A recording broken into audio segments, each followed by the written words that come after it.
Before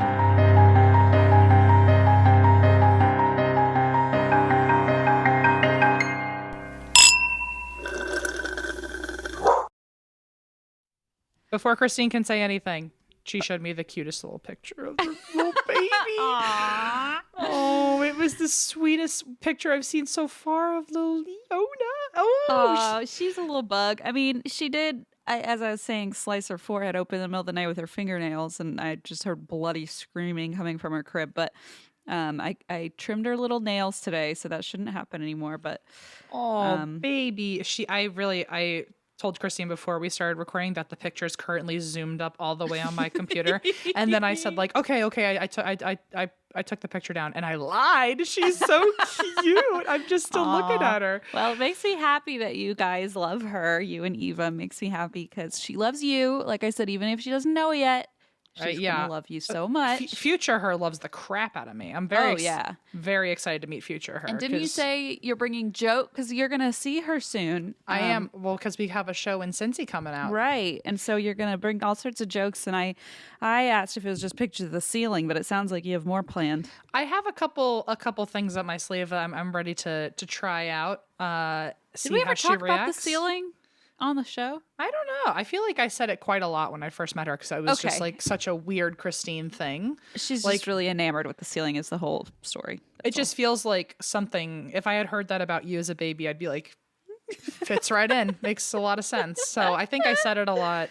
Okay. It was my favorite factoid when I first met her. Got it. Okay.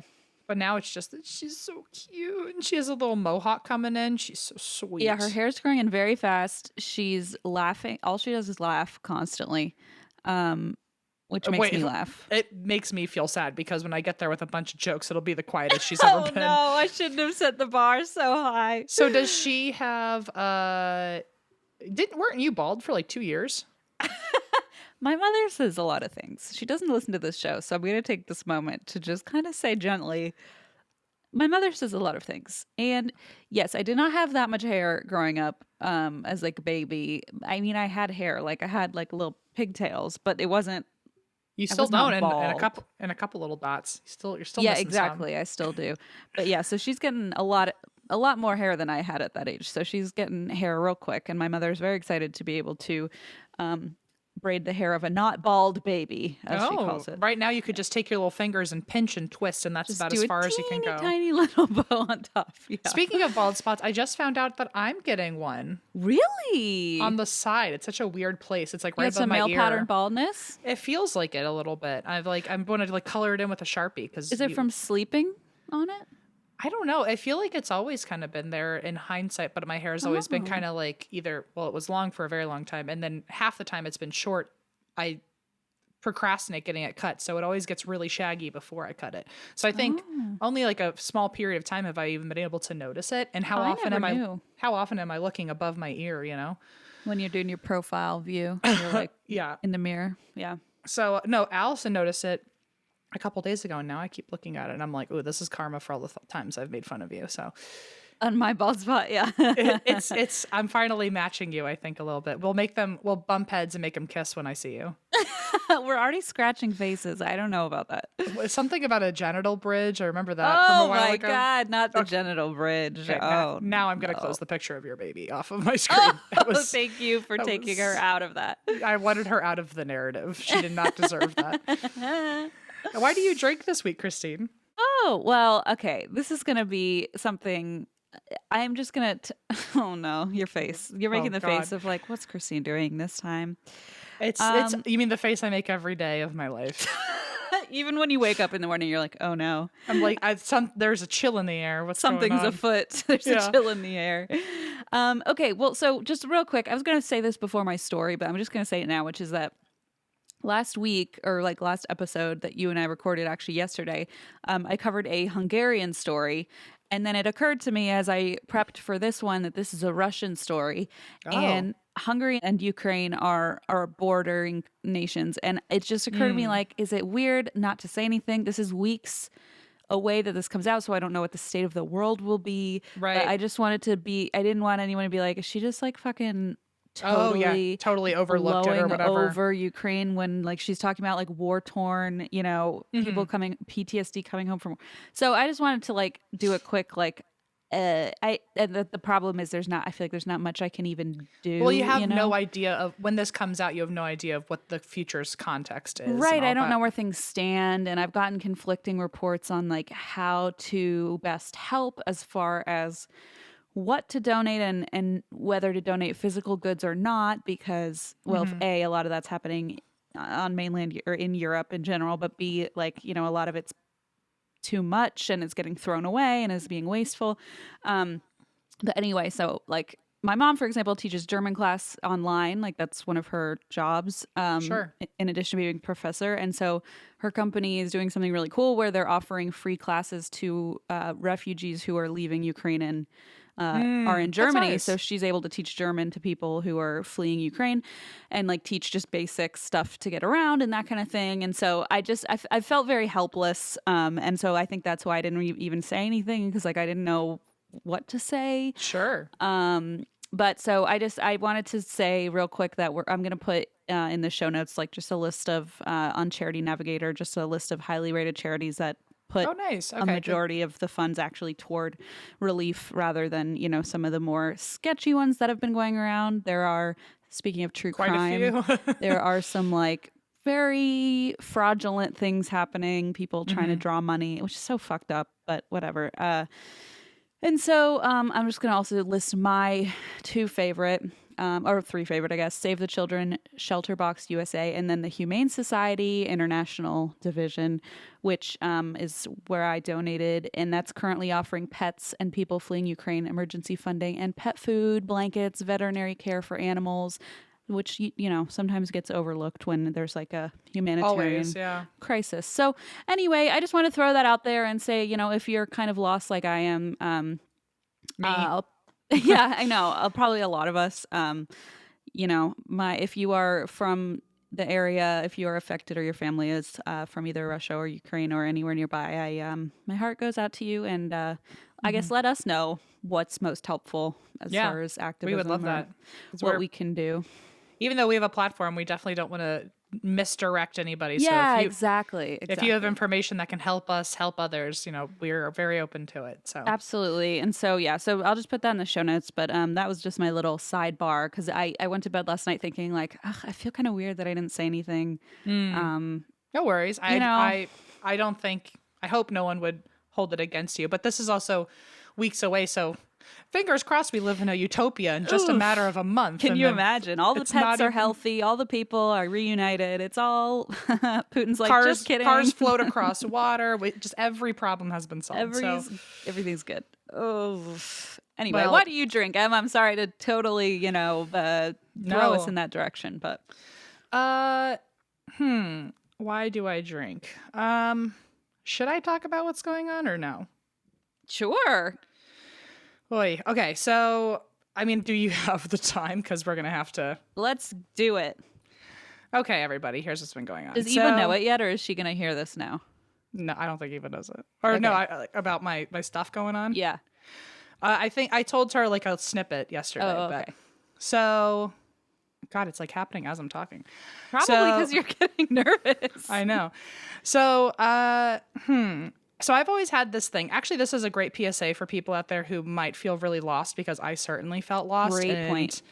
If I can help you at fucking all, let's get into that.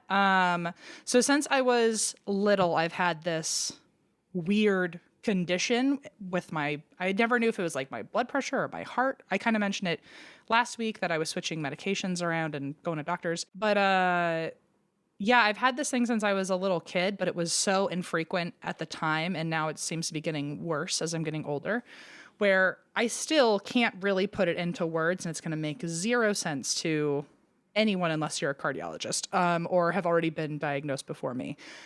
But I've had some weird issue where at random, like truly as random and spontaneous as like what I imagine seizures, people with seizures have to deal with, I will all of a sudden have these crazy heart palpitations, which I think for a long time, even I thought away as like anxiety, or I just thought like, oh, I just bent weird, or maybe I don't really know what was happening. But at random moments, my heart would just freak the fuck out. Where the first time I was 12 and I just jumped into the pool, like I did a cannonball, and there was something about the impact of like, it felt like my heart maybe like skipped a beat for a second, and that's what caused it.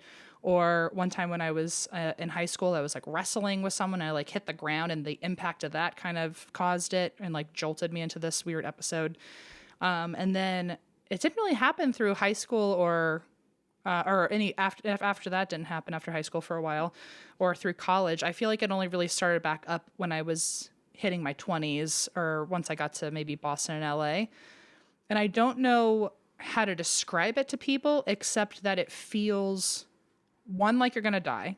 I assumed I was having maybe mini heart attacks or something. And I was just fucking surviving each and every one of them. But it felt, the best way I can describe it for other people to understand the feeling is like, it feels like I either ran a marathon with zero experience, or I like sprinted up 1,000 flights of stairs, and now I'm trying to like impress somebody next to me and like act like I'm not out of breath, and I'm trying to talk through it, but it's like such an intense heartbeat, such a fast and throbbing heartbeat that there's just no, faking it. But it feels like that. It cannot catch my breath no matter how hard I try. My heart's going like 1,000,000 miles an hour. Only recently I started actually checking my heart rate whenever it would happen. And it was like always hitting like 150, 160, which by the way, like is not good if the only thing that happened is like you're just sitting. Like yeah, we were backstage at a show and Em was like, oh, 155. And I was like, oh no. Yeah. And so yeah, and it's happened. It was always so weird. There was a long time where I was keeping notes of it because I was like, one day when I talked to a doctor about this, I want to have a log of, or what, I had told doctors about it before and they were like, oh, it's just anxiety. And we could get into that whole thing if we wanted to, about how a lot of problems get overlooked very quickly with either anxiety or weight. Sure. But, so I was keeping a log of when it would happen, and it really made no sense. It'd be like, oh, I sat down at a restaurant, or, oh, I bent down to tie my shoe, or I laughed too hard and maybe I breathed in the wrong way and that kind of jolted it. Like it would be fucking anything. I noticed kind of a heavier frequency of if it were like when I went from standing to sitting or sitting to standing, and it was kind of that weird equilibrium moment. Or again, like an impact of like hitting the floor and wrestling or jumping into water, or even jumping on a trampoline and falling a wrong way. Like impact was one of the things that caused it more often. But there were times where like I was just sitting and having dinner with Allison, not stressed about anything, and all of a sudden it would just happen. And here's the real kicker that stumped many a doctor up until recently, was that the only way I can fix it, because when I tell you it's a lot of pain, I can't fight through it. There's no faking it. And if I don't do anything about it, it will happen for hours and I'm sweating and I'm exhausted and I can't breathe and I really think I'm going to like probably die. The only way to fix it is to throw my body over something and be completely upside down until the blood rushes to my head. And it's such a weird, like, I don't know how I discovered it. I must have been lying on a bed at one point and just was praying I wouldn't die. And my head must have been thrown over the bed and that's what fixed it. But when I do that, for as much pain as I'm in, for as long as it would last, if I hadn't done that, within like 30 seconds, completely fine. Like I'm jumping around, I'm dancing, I'm like you would never even know. I'm totally back to normal. And so up until recently, it was very easy to just run off and find something to throw my body over, whether I was in public, I could go to the bathroom or something, or if there was a bench, I could lay on that. One time I laid in my car in the back and just like stuck my head, like I let my head just lie on the public sidewalk because I was desperate. But it has gotten a lot worse recently, and for no real reason. Nothing has changed in how I'm doing things. It just seems to have decided now's the time to happen more often. And it happened to coincide with us being on tour, where I found out that anxiety exacerbates it. Guys, it was been scary. And here's Christine's turn to jump in and tell how it's been on her side while we've been touring. I don't even want to make it about me at all. So no, you're not like what, I mean, it was just really scary. I mean, we would be M was, because I've seen M nervous beyond any form of nervousness when our first tour, like when we first did live shows, we were both so nervous we were vomiting. Like we were so fucking nervous. Yeah. Like in a literal way. And so to see you now, a whole other level, like not even the same person, like nervous, but like with like full on, so it took away the excuse of in my brain of like, oh, M's just really nervous, because it's like, no, I've seen M nervous. This isn't just like anxiety, heart palpitation, like something. Yeah, something's wrong. Yeah, something cardiologically. Is that a word? I don't know. Something either a pulmonologist or a cardiologist should be very aware of. And like we happening. were really afraid that like M would have to go to the ER and we wouldn't do the show. And I mean, not that I'm worried about the show, but like, well, my big fear, it was so weird because I didn't know at the time it was brought on more by stress, which is so interesting because I was arguably severely more stressed during our That's first what I'm tour. saying. That's why I was so baffled. So why didn't it happen then? It really just, I don't know if it's because I've just been inside for 2 years and maybe there's something that I'm not aware of, or I don't know. But so, it was really, I was nowhere near as nervous. I mean, I was nervous. I was very nervous and still have stage fright. But the anxiety, I guess, was after our first show, I even like came off stage and I was like shaking. I'd never done that before. Yeah. And so what happened? I think my big fear is that I like my new anxiety that's come with this tour before I had figured out my medications, which I'm still doing, by the way. So the fear hasn't totally left. But my big fear wasn't even the show, because we have talked about the show for 2 years that we're doing right now and how fucking good it is. I have zero fear about the show going well at this point, which is a big thing. I'm very proud of our show. But the anxiety was now coming from the fact that at any moment, because it happened so randomly, it could happen in a year, it could happen in 5 minutes, that this like weird heart thing, blood pressure thing happens. And then like, there's no fighting it. There's no faking it while I'm on stage. I would just have to stand up in front of everyone and be like, I have to go be upside down for 30 seconds backstage. I'll be right back. And it was like my biggest, like I started like crying to Christine backstage during one of our shows, because I was like, what if I have to leave you on stage? And Christine was like, just leave. It's fine. I know. And I was like, please, like if anyone would understand, it's our audience, like that you have something health wise. But then Em also made a good point of like, you know, then everyone would be so supportive and they would come back on stage and everyone would start cheering and clapping. And it was like, and then it'll probably just set it off again, you know? Yeah. So Christine actually made a really good point that one of the reasons I originally thought it was a blood pressure thing, because I was noticing that whenever my blood pressure was really high, it was once I started monitoring this, once my blood pressure was really high, it was more likely to happen. And so I was assuming this was a blood pressure thing, not a heart thing. And I think it was anytime someone would cheer. This is not, by the way, a deterrent. I still have an ego and I'm still a Gemini and we're still doing a show and we're very nervous. Please cheer when you see us. But when I was earlier on trying to figure out what was going on, Christine made the great point of like, maybe your body's freaking out because even though people are cheering, your body can't register like if the excitement is good or bad, like something to be stressed out about or not. I think you're the one that said that. Like the idea that stress is just your body being like, I'm going to die without any sort of context. And it's like, no, this is good stress. Like, I think clapping. I think my body couldn't figure it out. So then there was one part of the show where people always applaud and I was like, oh, please don't. I hope this doesn't set anything off. So, but so we ended up, first of all, thank you to, I won't give names, but people who have given me a lot of advice during this. And we ended up finding out that propranolol was by accident, again, a miracle cure, because not only was I taking it for anxiety, but it happened to be a blood pressure medication. Right. It was just like very, very convenient that I happened to already have the prescription for what might be helpful.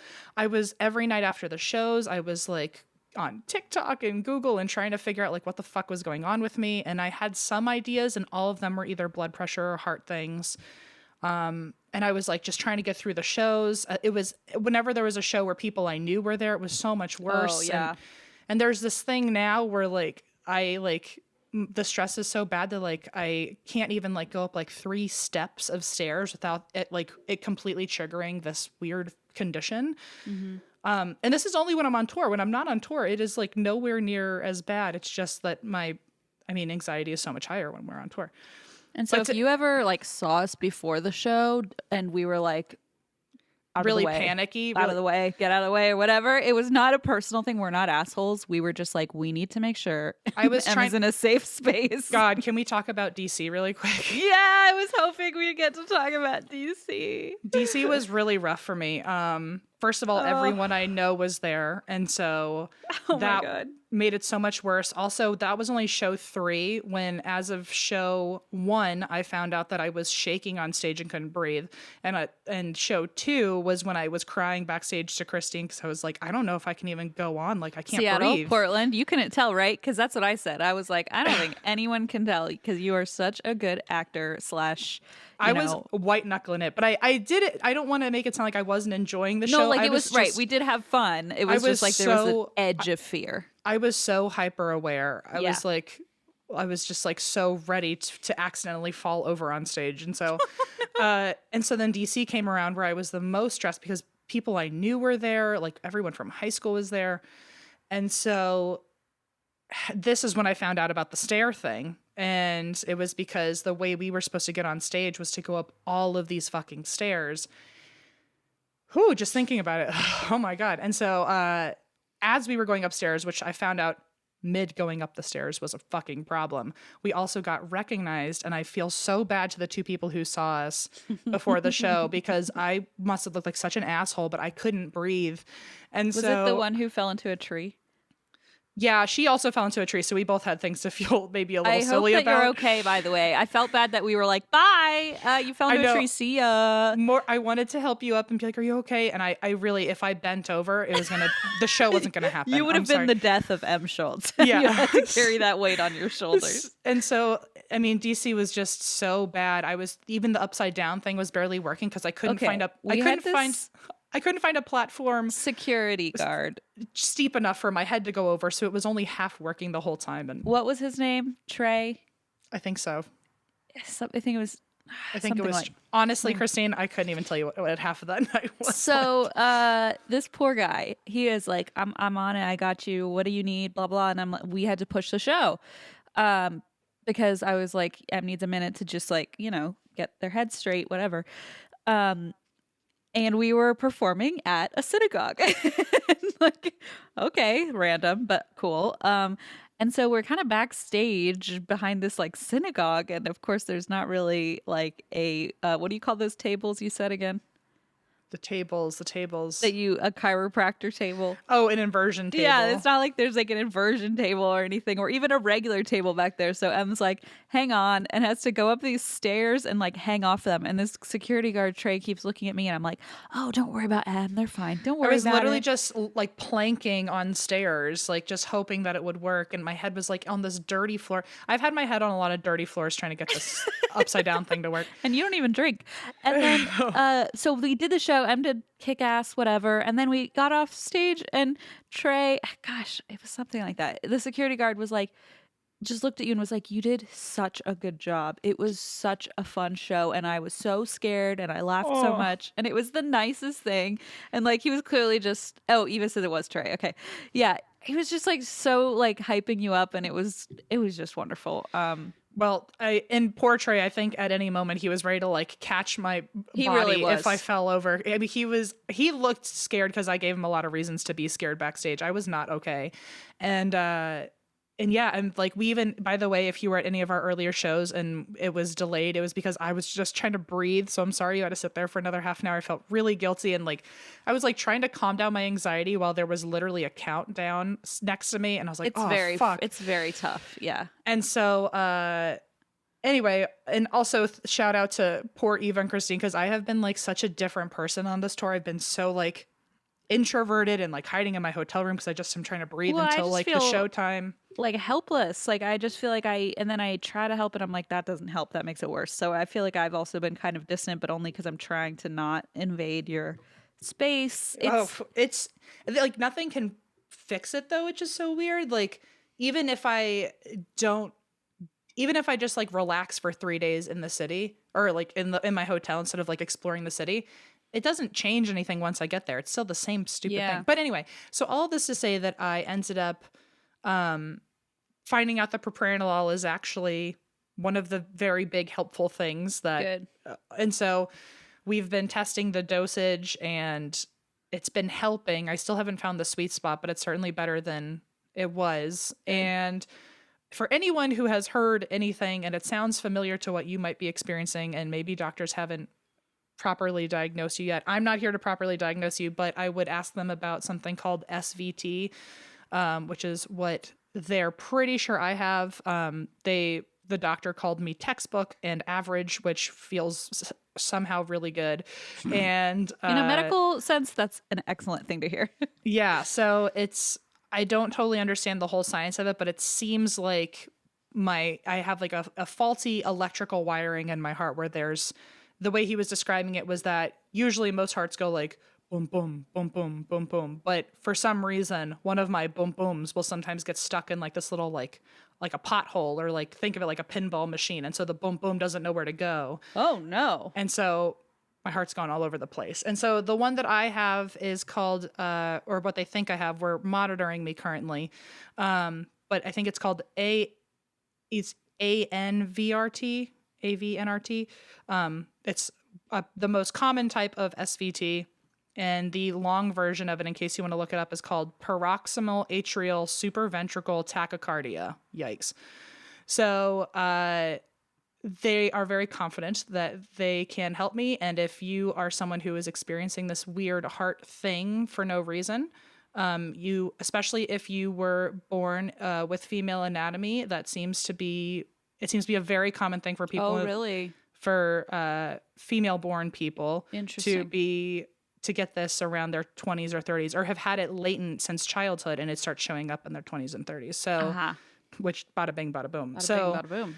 Also, we can thank Gammy, rest in peace, for the arrhythmia she has given me, because apparently it falls under the arrhythmia umbrella. So, they are figuring out what to do with me currently. But if you are, which is so weird because I've now been looking through TikTok for answers, and this SVT community seems to be very small with shockingly minimal videos, where like I go to TikTok these days instead of like WebMD, because I'm like someone would be able to give me like their personal experience. And I haven't seen a lot. But when I told the cardiologist about this upside down thing, he was like, I think, because I was like, every time I've told a doctor this, it like really stumps them. They aren't able to do anything with that information. They don't know how I'm fixing it by accident. Right. And this doctor basically said, I think you inadvertently discovered a new way to try this maneuver that we usually recommend to people. Blaze was describing the maneuver yesterday because he's like, I see this in the ER and that's what we do. And I was like, that's the upside down thing. Yes. So, by the way, if you have SVT and because I was seeing it looked really scary on TikTok that like a lot of people with SVT are like, oh, I had to go to the hospital and like I had to get like they had to shoot me up with a bunch of stuff to like stop my heart. And I was like, oh my God, have any of them tried the upside down thing? So if you have Blaze SVT, literally said, yeah, one of them is they stop your heart for a few seconds. Yeah. And you feel like you're dying. I was like, cool. That was a lot of the TikToks I saw, and I was like, "Oh God!" Like, thank God that it has not gotten to that point for me. Although, if you are someone who's experienced it, I'm so sorry. But if you like a quick fix that has worked for me, try it for yourself. Is literally just go find a bed or a bench or something and lie on your belly, throw your head and your arms over, and just like to a point where you feel like you're going to not be able to breathe because there's so much blood rushing to your head. And after like 30 seconds, it has helped me every time up until now. So I'm going to join your medical concierge just so I can call you and be like, tell me what to do. Anyway, again, I am not a doctor, but it has worked every time for me. And I feel so bad that all these TikToks look like people are just sitting there and suffering. And I've done that before and it's You've awful. done that. So try the upside down thing. And again, it's called SVT if you're interested. If you are someone who has SVT, I really haven't seen I'm brand new, by the way, so I could be missing some really important links, but I haven't found a big community for it yet. And if anyone out there knows of places to like look around and stuff, that'd be super cool. Slide into those DMs, baby. Yeah, and for people wondering what the treatment is, shockingly, propranolol is one of the old school methods, and so they've been trying to put me on different medication, but it's actually made things a little worse. And so we are going back to propranolol until I'm not on tour anymore, because at least we know that works. Yep. And then we're gonna try a different medicine, and if that doesn't work, then I guess I can just ride the propranolol train for the rest of my life, unless I want to do a surgery called an ablation. Yes, okay. Which is minor heart surgery, and it's outpatient, shockingly, because it doesn't sound like an outpatient procedure, but basically it is a catheter in your leg. This is the most horrific and that's why I drink thing I've ever talked about. This part makes me upset. It's a catheter from like one of the main arteries or veins or something in your leg, and they with a camera, I guess, or something, and it goes all the way up your body and into your heart, and then they burn away the little potholes, or that's what I'm calling them, at least the little pinball machine parts. And they say it is 95 to 98% successful, and I never have another one of these episodes. But TikTok is also currently scaring me because so many videos have said that people have had to get 3 or 4 ablations and it's not working. Oh my God. Well, if you go on TikTok to find... I know. So I would like some success stories, if there are any out there, because it really terrifies me that I might just have to be on medication forever. And apparently it is genetic, so I was terrified. I was like, did I do something to myself? Was like what happened? And they were like, no, it's just always been there. It was that cannonball in 1998. Why do you think I was 12 in 1998? What's happening? I don't know, because you are the crypt keeper. Anyway, that was we literally talked for a half an hour, but it's been something that I haven't been talking about. It's been a big fucking deal in the background of our lives that it's been a really big deal. So I'm glad you guys can be in on it now. Yeah. And it's not that I haven't been trying to hide it from people. It's just I didn't have answers. And so as much as I appreciate everyone always sending in like their tips and suggestions, I was worried that I was going to be getting a lot of conflicting answers and then confuse myself. Just make it even more confusing. Yeah. Yeah. So and probably add to your anxiety, which doesn't help the situation. Yeah. And so I'm sorry I've been keeping everyone in the dark about this, but I also, didn't want to freak anyone out. But it has been a big deal at our tour. And just now that I can say it openly, if for some reason we're delayed for a second at our live shows, if you sit there for an extra 20 minutes, I'm so sorry. It's probably me not being able to breathe. So please be kind. Please be kind. And also, we're recording this before our like Pittsburgh, Boston, whatever shows. So like I know it'll come out after, so we don't know. But Em has at least gotten answers before that leg of the tour, before Pittsburgh, Brooklyn, all that. So at the very least, if you were at our first 6 shows, I don't know. Thank you for coming out. I hope you had fun. I think it was a blast. I did have a blast in between, You did great. In between the other parts. So, I'm glad everyone, if this story at all helps you, I really thought I was alone, especially when so many doctors were like, I don't know how to help you. And I felt like when we're in the middle of our tour and I was like, I really need to find out what's going on before the next leg of our tour, when like, what if I don't have enough medicine? What if I need more medicine? Like no one's listening to me. And, it was really scary that we were like coming down to the wire of my next set of shows. And I thought I was going to have to deal with the same stuff. So, if this helps anybody and you feel alone, it is probably maybe SVT. And I would like to add too that, I consider this a win for myself because I got a free pizza out of it. You sure did. And this is why. So years ago, I was telling Christine about this weird heart thing or whatever. I've always called it my upside down thing because I didn't know a word for it. And I was telling them about my upside down thing, Christine and Blaze. And at the time it it happened so infrequently. It wasn't even on my radar. I should really like super duper be worrying about it. And I was like, I just don't know what it is. I just want a doctor to be able to tell me what's going on. And the only person who has ever been able to properly diagnose me was Blaise Lampugnale, aka Mr. Schieffer himself. And so he said it like 2017, 2018. He was like, yeah, I just came back from like a lecture and they mentioned something called like SVT. And I was like, oh, okay. And he was like, I don't really know anything about it, but it sounds a little like SVT. And I was like, oh, all right. Well, I'll look into that. And then I like looked it up and I was like, that sounds similar. But then there were so many other things that also sounded kind of similar. So it kind of not really fell into the background, but was amongst the puddle of confusion. And it was my own stupid fault. I never looked super in depth into it, but he said SVT forever ago. And I wrote it down in my notes. And then this doctor yesterday was like, oh, that's like textbook SVT. Blaise was so happy that, obviously he's mostly happy that you're finding a solution to your He can be happier for the pizza. He was so happy he got it right. He was like, damn, like, yeah.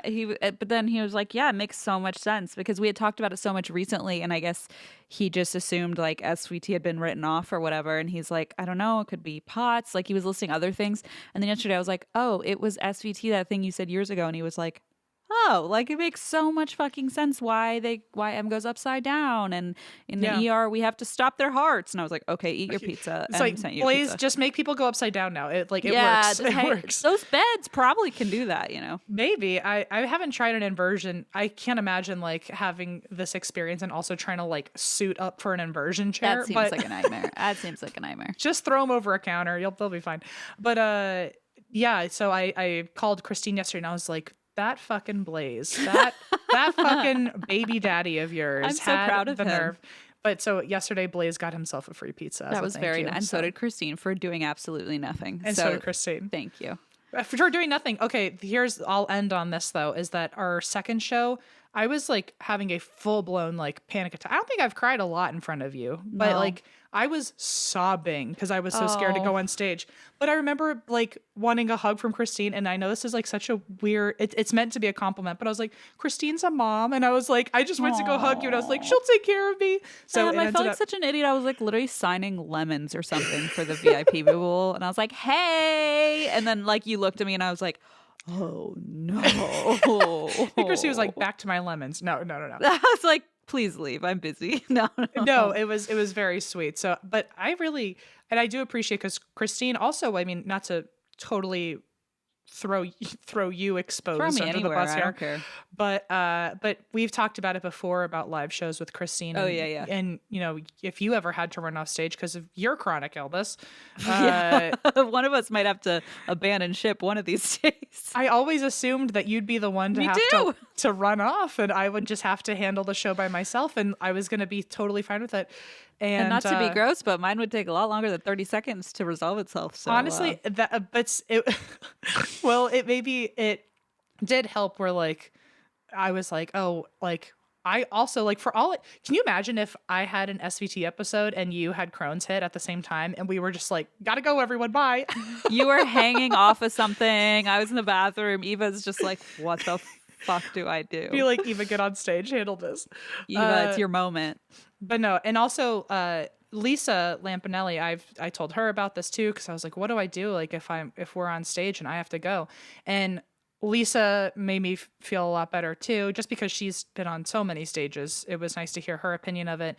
And Christine had mentioned it before, Eva had mentioned it before. I already knew this, but it felt nice to hear from another performer that it is so clear to everybody that knows our show that our audience, I really got to give a shout out to our audience, even though they didn't know that they were doing anything, but the amount of support and the amount of awareness people try to bring to their, any illness, whether it's mental health issues or if it's, like a invisible chronic issue, or if it's, just trying to be more aware of, disability in general. I don't want to offend anybody, but I hope I'm not. I think it's everyone has inadvertently curated this really wonderful community where when I was asking Lisa, like, what do I do? They were like, your audience of all audiences would understand if you needed to leave for 30 seconds and come back because of anxiety. So It's true. I gotta give everybody a thank you for being so kind and for being so obviously supportive that even other people can tell that other people there are like, wouldn't be you a have problem. nothing to worry about. Yeah, 100%. So, anyway, thank you in advance if something ever happens, but know that we are figuring it out, and I'll give you all updates now that I have some answers. So I don't think I can tell you just how, like, I literally slept more peacefully last night because I was so happy did that too. I bet that you are finding an answer, because it was just such a, well, like, I've been there too, of like, something's wrong with my body and I can't figure out what it is. And it's just the most draining, helpless feeling. yeah. It's not fun for doctors to be like, I don't know. And I'm like, Yeah, well, no. if you don't know, I don't fucking know. Exactly. And to try different things that don't work. And so there's just like this weight off. I'm just so happy for you. Anyway, this is why I said like a half an hour ago, are you okay for us to talk about this? We can talk about Ukraine again. Okay. Yeah. By the way, like, wow, I really found a way to turn the whole Russia-Ukraine thing into like about me. I really switched up the gears really quickly. Well, this is what we do on the show. Just jump from, just Problem lily to pad. problem to problem. Always jump back to ourselves, That's how it goes. But anyway, if you are still listening throughout all of this, I appreciate that you've heard all that, but hopefully it gives you some insight. It's also I'm not trying to like come up with excuses or anything, but I also apologize. I'm trying to figure out weird leap, but I'm trying to figure out like Instagram close friends and everything, because I have been not doing a lot of Patreon stuff recently, partially because I actually have been having a hard time with the Instagram settings. I also have been just swamped with doctor's appointments every fucking minute. It's like me. I'm like, you're taking over my spot. You're like blowing up my spot, going to the doctor every 5 minutes. Well, there was a really long wave where I was like successfully doing regularly posted content, and recently in the last couple months even, people have been like, oh, like, when are we doing Tea Time Tuesday? And like every Tuesday has been doctor's appointments, and like it's been really exhausting. So I'm not trying to use that as an excuse, but just to give people an idea of where I've been. Also, like, I haven't usually either upside down on the bed with their head on the floor or at the doctor. But I haven't been trying to ignore you. I do want to get back to Tea Time Tuesday. I do want to get back to London Fog Friday. I just I really have, every second I haven't been thinking about recording or touring or the book, because I don't know if you know, but the book's coming out pretty soon, guys. But I've really, every second has been me trying to figure out all this medical crap. So I'm sorry that I have not been around, but I'm trying to get back into it. So sorry. We're so happy that you're starting to feel better. You're on your road to recovery. Thank you. And with that, let's tell a ghost story. Hoy, sorry everybody for how long that intro was, but it was important. So it was. I found it to be a very well. I texted Blaze. I said, this is going to be a long episode. Just a heads up. And then he was like, oh, that's okay. We're fine, because he's with the baby. And I was like, for what it's worth, you got a little shout out. And he's probably not as excited as. He's probably like, okay. But in my mind, he's thrilled for us. Leona also got a little shout out. So the two of them should high five down that's there. Right. Yeah. Hey, where's my shout out? They're going to start asking for royalties, and I'm going to hate it. That's what I'm worried about. So they're coming for me. So last week we covered a Zach Bagans exclusive, basically, because it seemed like the only ghost stuff out there was. And since we watched it, or since we recorded yesterday, I have not gotten it. I have it queued up, but I have not watched it yet, for anyone wondering. It was the Stone Lion Inn, and it was juicy. So when I was kind of bored last night, kind of procrastinating, and it works really well for me that procrastinating productively can be watching Ghost Adventures sometimes, where I'm like, our jobs are lucky in that way. Very lucky, where I'm like, oh, I'm trying to avoid thinking about work. Let me watch Ghost Adventures. And then all of a sudden I have like a whole set of notes. I watched Snapped, and I'm like, wait a second. Of course you watched Snapped. Let me tell Em about it. You watched. No? That was good, Em. This is me trying to be supportive. That was really funny. I was about to be like, excuse me, I have a heart condition. You have to be nice to me. I'm trying so hard. Do you know how many times in the last 24 hours poor Allison has had to hear that? Where I'm like, if she doesn't say I love you fast enough, I'm like, do you want to break my heart even more than it's already broken? Do you want to break my ventricle again? I told you yesterday on the phone, I was like, Blaze, the mender of broken hearts. He's handling it. He's just like, what do I do with all of this strange praise I'm getting? It's so foreign to me. So anyway, all of that to say that I watched another episode of Ghost Adventures, and I did plan on writing other notes, but I got so invested in this story that I was like, I mean, this is already a chunk of notes anyway, so let's just keep going. Hell yeah, let's do it. So I promise I'm not trying to rip off their material, but you are getting a two for one deal, and I guess let's take a look at my blanket that I'm currently wearing. It's a little bit of a ZB and his little old glasses and his little old mustache. You know what's wild is when I look at ZB, he just kind of looks like Johnny Knoxville with a wide face instead of a long face. You know? And they both do risky business, so. You know, a lot of people, whenever this blanket is in photos, are like, you have a blanket of Blaze? And I'm like, why does everyone think that? It freaks me out. I guess Blaze is the blonde version. I think it's the glasses. I'm not really like sure. Someone just changed the coloring. Like, saturation. Yeah.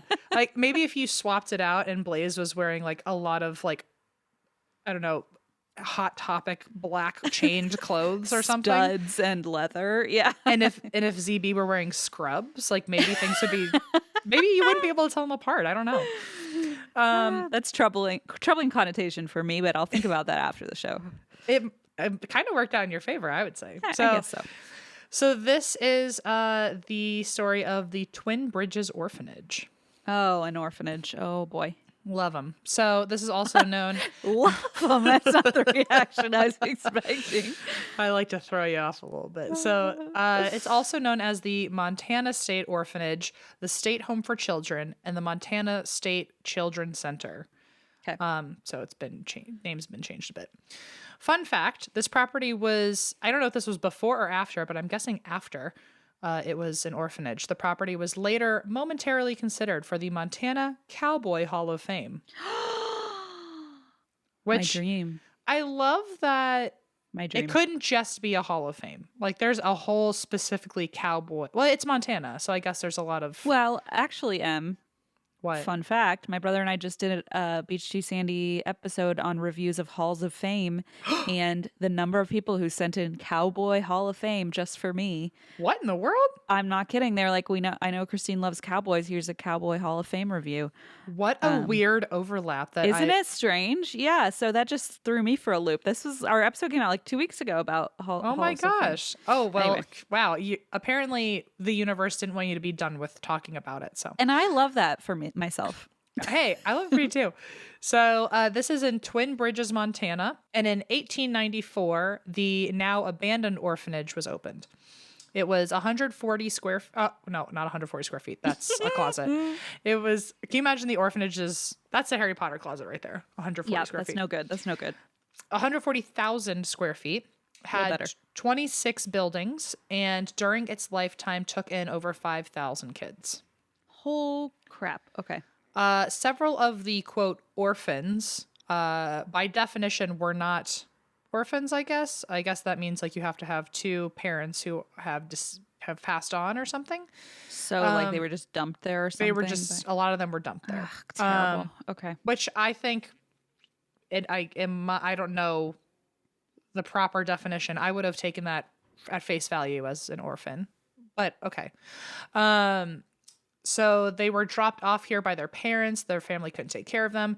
At first, when the building was opened in the 1890s, it was probably a majority of why the kids got dropped off were because this was after the mining boom in Montana, and a lot of families were now too poor to take care of all of their kids. Later down the road in the mid 1900s, there is the Great Depression and the war, and so they just didn't have the capacity to take care of their kids, I guess. And that's how you know it's like desperation, you know? Yeah, it's just exactly. like the extreme. That's so sad. Well, it's desperation on both sides because a lot of the kids at this orphanage because they knew their parents were out there and dropped them off when they were old enough to remember it, a lot of them always assumed their parents were coming back to pick them up. And it was worst, it's just the worst. Like it was a temporary deal until they could afford it again or something. I mean, even in that story I told last week about in Hungary about the parents who ended up poisoning their own children because they couldn't feed them. It's like just the worst. I mean, extreme. In the 1900s, the public started fighting for more reform in orphanages. And so the state implemented the cottage system, which was basically make it look like a cottage village. So it felt more like you were in a residential, a homey neighborhood. What, they like gardened and shit? So it became one of those self-sustaining properties, which seemed to really, that was like the thing. It was in vogue, you know? It really was. In the early 1900s, it was like every single like place that's holding people that needs to give them some sort of like therapy or recreational therapy. They're all self-sustaining properties. I can see why that's enticing. Like, I wish that were something that could work well. Yeah, I understand it in theory of like, oh, it brings community, it teaches life skills, because not only is it a self-sustaining property, but that means the people on the property are sustaining it. So Correct, the kids in this case were in charge of a lot of the operations on the property. Yeah. Sometimes as young as 6 years old. Oh boy. So fuck child labor laws. Yeah, seriously. Before I get into that, I did have a fun fact before we get into the sad facts, where I found part of the menu, which I love. I love a good menu. This is a good menu. Very basic, but and also it's like sad. the Alcatraz menu. That's just like so fascinating. It's so wild that every time I go to Alcatraz, the thing that I'm most interested in is the menu. Agreed. What in the world is wrong with me? But I like can't. It's like it's the most interesting thing. It is, and it's like I love, like, obviously the stories are super fascinating, but like of the inmates, but there's something that makes it like it's more. It feels out of place. Like it's almost novelty, which is horrible that I'm interested in the more kitsch part of it, I guess. No, but it's true. Yeah.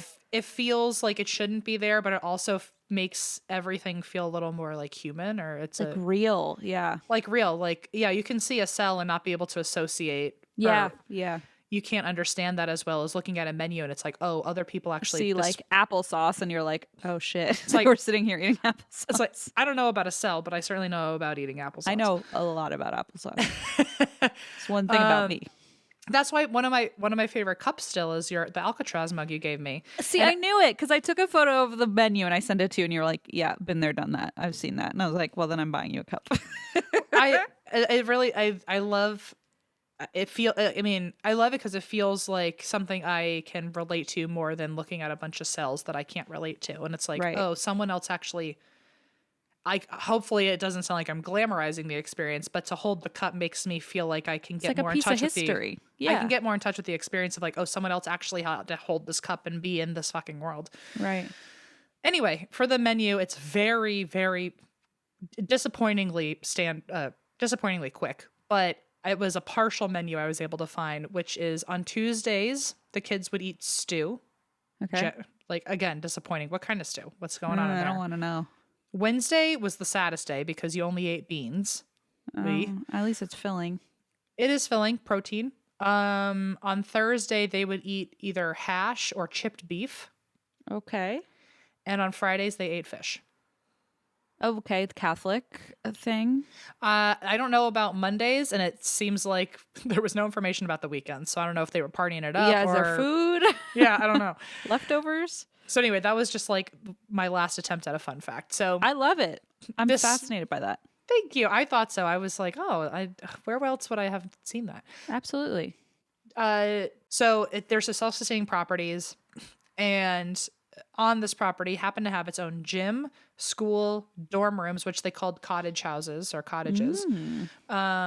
Including they had like a preschool one, an elementary school one, a middle school one, a high school one, and they had a teacher's area. So they all lived on the property. They had a hospital, they had farms, powerhouses, butcher shops, shoe shops, steam plants, and again, children as young as 6 were running some of these things. Yeah.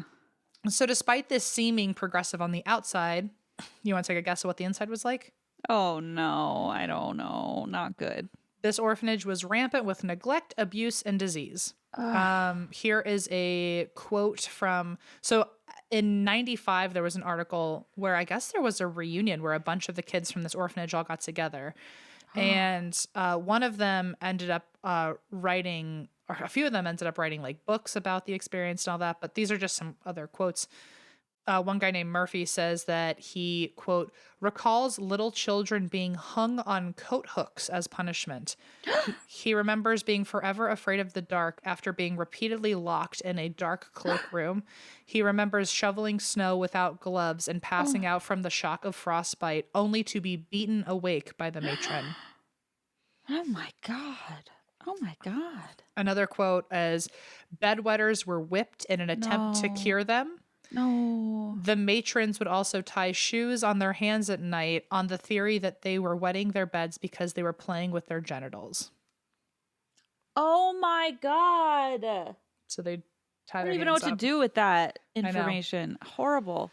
So, in fact, the kids who were wetting the bed, it was like, I saw this all over every source. This was apparently a very common thing, that the kids who were wetting the bed were so afraid of the teachers finding out during like morning wake up inspection of their rooms, that it was common for kids in the middle of the night to get up and put their sheets that they had accidentally wet on.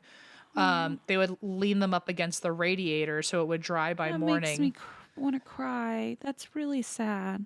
And when kids got here, when they were dropped off at the orphanage, they were separated by gender and age, and they were intentionally separated from siblings so they couldn't talk to their family members. That's horrible. They were only allowed to interact with their siblings for 1 hour on Sundays.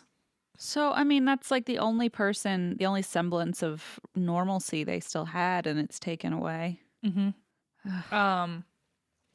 Each cottage had its own like supervisor, who they called a matron or a house mother.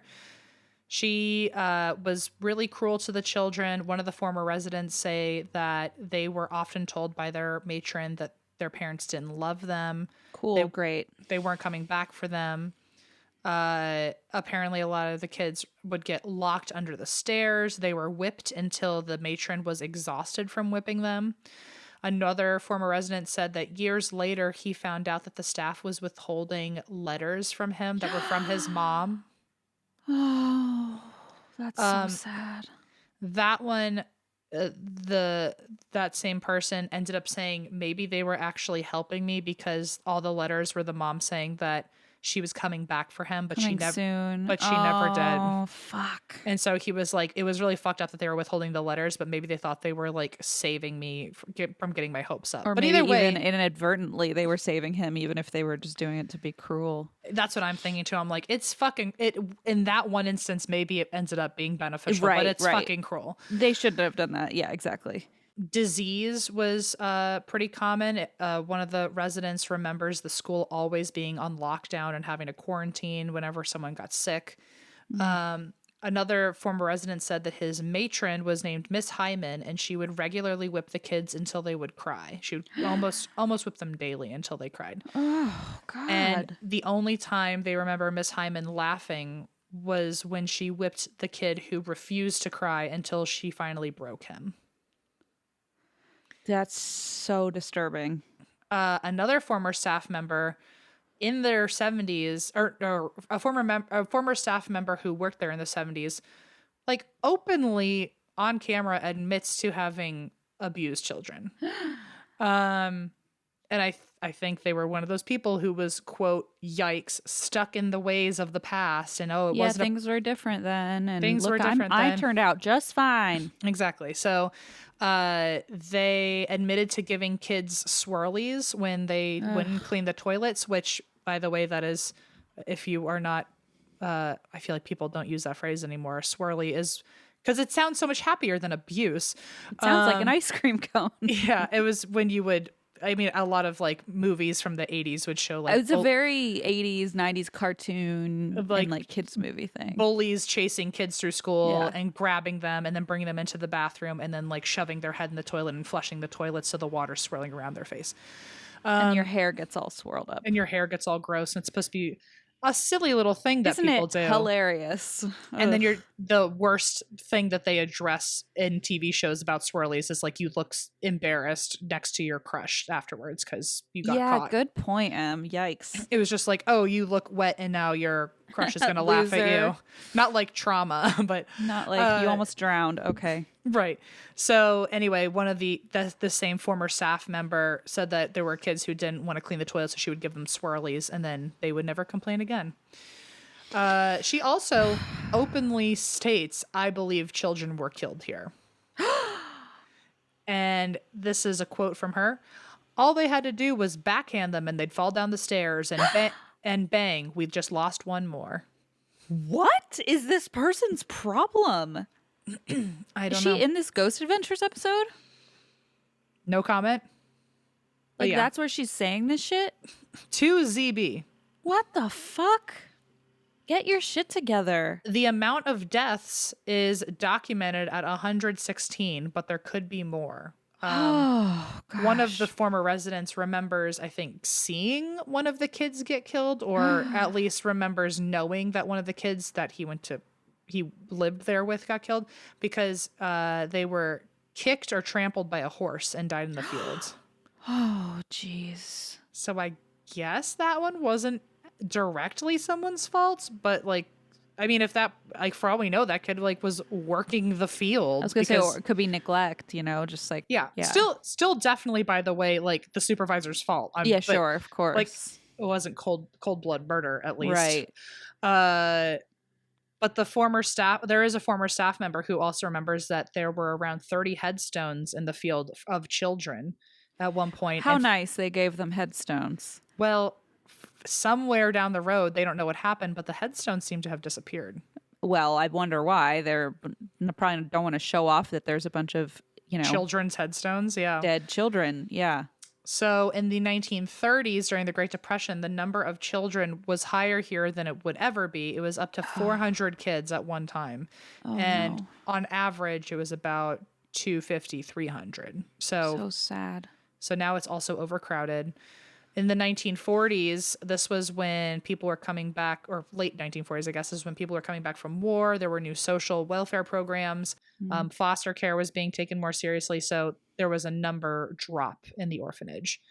So as of the 1940s, the numbers kind of started dropping. And in 1960, in those last 20 years, the average number of kids basically halved. Okay. So by 1975, the state funding was cut and orphanages were basically shutting down all over. And the Twin Bridges Orphanage, this was, 75, the Twin Bridges Orphanage shut down with only 50 kids left there that were brought to foster care. Wow. Okay. At the time, it was a 26-acre facility with 26 buildings by the time it closed. And then it was pretty abandoned, had like medical forms just sitting on tables for people to steal. Children's shoes are still there. Ooh. And it had some private owners at different times, but in 2005, Leslie Adams bought the property for $1.2 million, I think with her dad, to restore the property. And they ended up spending more than that money, $1.5 million, just in upkeep. I imagine with 26 buildings, like that's a lot to keep up with. Out of the 26 buildings, they've already, at the time that this source was written, they had already redone 15 of the roofs, and they had gotten rid of all the asbestos on the property. Oh, well, that's good. Now it's on the National Registry of Historic Places, or I never know. It said it's on the National Register, and I'm like, that's either historical places or historical landmarks or haunted locations. It's always something. It's always something with these national registers. It's on a registry somewhere. It is, according to one. I thought that up until now, Leslie Adams was still running this place, but it sounds like this place is now on the market for $2.2 million with 100 acres and 25 buildings. Oh, she flipped it. She's. Did she though? If she spent 1.2 and 1.5, that's 2.7. So she's still at a loss. Flip or flop. So there is a nearby cemetery that has a plaque with a list of all of the names of the kids who died on the property. And they think, they think it's about 116 kids. Oof. As for the ghosts, you can hear kids singing, which is pretty common. You can see the children playing outside sometimes. If you're far away enough, you'll see them playing like hoop and stick? Basketball. So one type of hoop. Yeah. A hoop and ball. Okay, got it. Hoop and ball. So you can hear them play. You can hear them singing. You can see them playing outside. One kid actually saw kids playing on the basketball court and said that he knew he wasn't looking at living children because they didn't look, quote, flesh and bone. Ugh, ghostly children. He said something didn't look right. Oh no. Doors will slam open and shut. Objects will move on their own. There's a sense of something darker in some of the buildings than just spirits of children. In the castle, which is what the kids called the main building, you can still see kids and matrons' faces in the windows. Ew. You can also hear singing again. You feel like you're being stared at, and the bottom floor is the place that feels the most negative on the property. Would you rather run into the ghost of a matron, of like one of these evil matrons, or of a child? After watching some shows that have been there, I would like the children more because I think the dark spirits are the matrons that are hurting them. Makes sense. Yeah. So I know child ghosts are usually the ones that we're like, no, thank you. But I guess you're right. That would be at least a more positive experience. I think children ghosts always freak me out because I never know if they're actually children or if they're demonic. But I feel like if you're going into an orphanage, there's a pretty good bet that it's actually children. And the matron might be demonic, so. Yeah, like there's some places where like there's no record of a child dying there, so then when there is a child ghost, that freaks me out. You're like, where did you come from? Yeah, I'm like, what is going on here? But in an orphanage, I would be shocked if I didn't run into at least one kid ghost, right? That makes sense. And I certainly don't want to run into the one that's like whipping everyone until they're broken. Yeah, and if they're like abusive and terrifying, that's true. Yeah. Okay, I'm with you. I am on the same page. So here's the Ghost Avengers episode. This was weirdly on Discovery Plus. I don't know what's going on over there. You seem to be tizite with them, so maybe ask what's going on. Mm-hmm. But it said it was season 16, episode 9, but everywhere else it is season 13, episode 9. Oh, really? That is strange. I don't know if they're listed differently for some reason. I'll call Mr. Plus and see. I was going to say, talk to DP and let me know what you... I'll call DP. Yeah. Get DP on the horn. You know, there's very few jokes that I can repeat a million times, but you really seem to love whenever I use the phrase on the horn. That... I don't know why.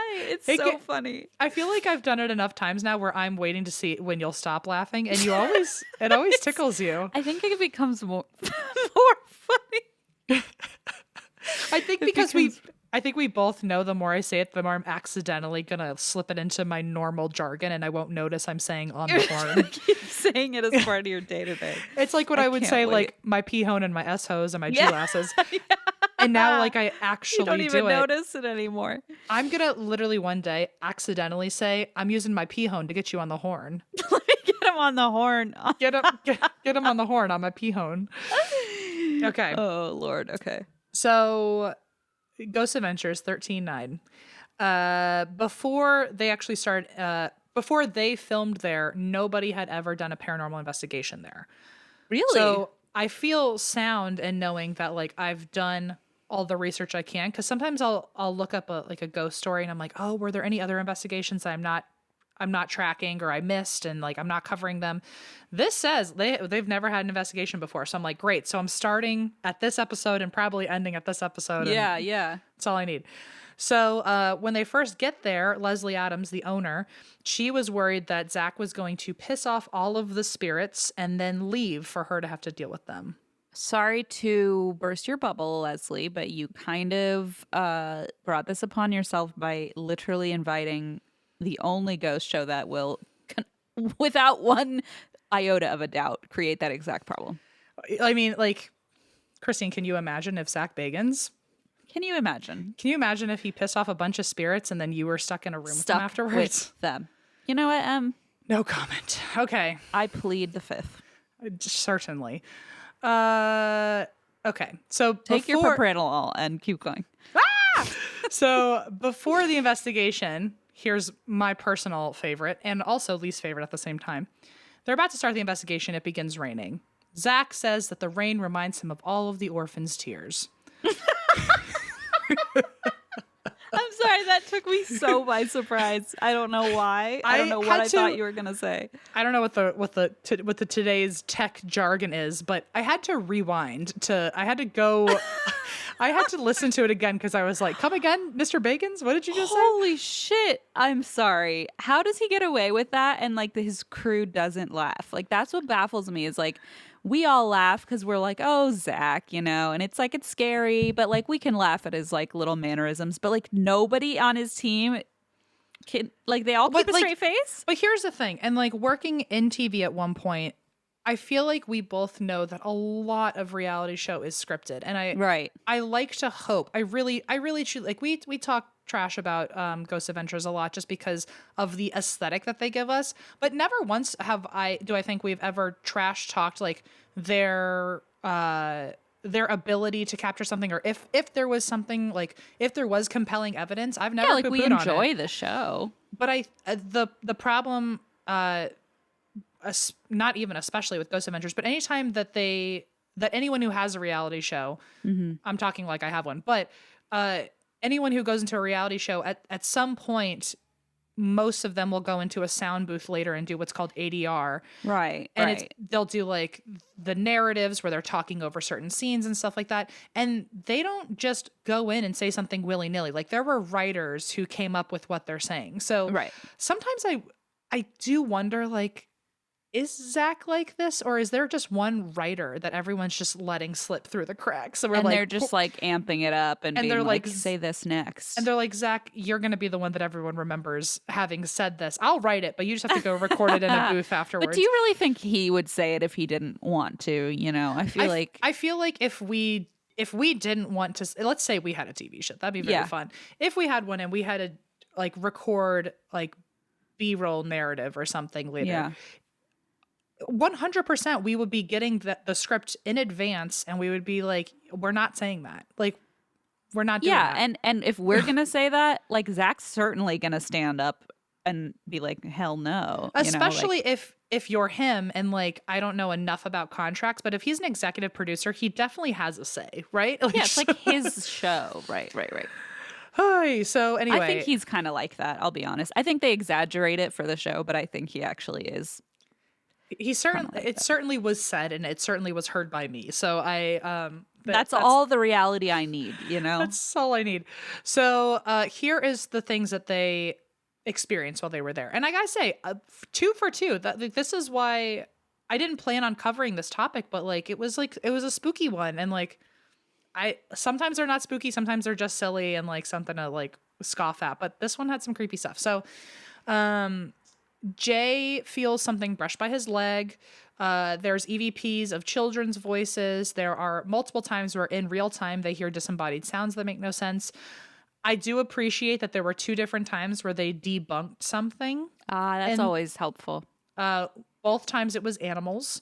They heard a lot of sounds, which I gotta tell you were the scariest fucking thing of my life. And then they found out it was a pigeon flying through the room. Who knew that this pigeon could make the scariest sound imaginable? Well, then they found in one of the rooms there was like children's footprints, but then it was raccoons. So like I appreciate that they admitted to that. In one room, this was where it kind of got like spooky ooky. Zach keeps saying that part of the room feels electric. He's like, I can't explain it. It just feels really electric. So he brings in some equipment and the millimeter starts spiking like crazy, like truly an abnormal spike, like very creepy. And at the same time, the Ovilus says electric. Ooh, that's spooky. That doesn't make sense to me. And as someone very creepy, as someone who has used an Ovilus, I'm telling you, you cannot control what the Ovilus says. Right. It's very odd. And it has a big dictionary, right? It's not like big old one, limited amount of words or something. Big old one. And so another time, Zach sees a light or something moving in another room. And he says, I just saw you. You looked like light. Do I look like light to you? And he gets an EVP of something saying, I see you. Creepy. That's not quite what I asked. It's like, so as light or not as light? In one room, they hear heavy, quick footsteps, while they also see on the camera a dark shadow lunge at them. Yuck. In another room, they hear scratching, and then they see a shadow on the camera run from one room to another. And when they ask what the shadow was, the ovula says projection. And then the ovula says hide. Oh. No. Soon after that, they have heard scratches. They also heard growls. They heard 3 knocks in a row, which Zach loves to say 3 is the trifecta from the devil or something. You know. And then they all felt something really dark and smelled sulfur. So that sounds like a demon to me. Yeah, it doesn't sound good. And this was in the area that is usually known to have negative energy.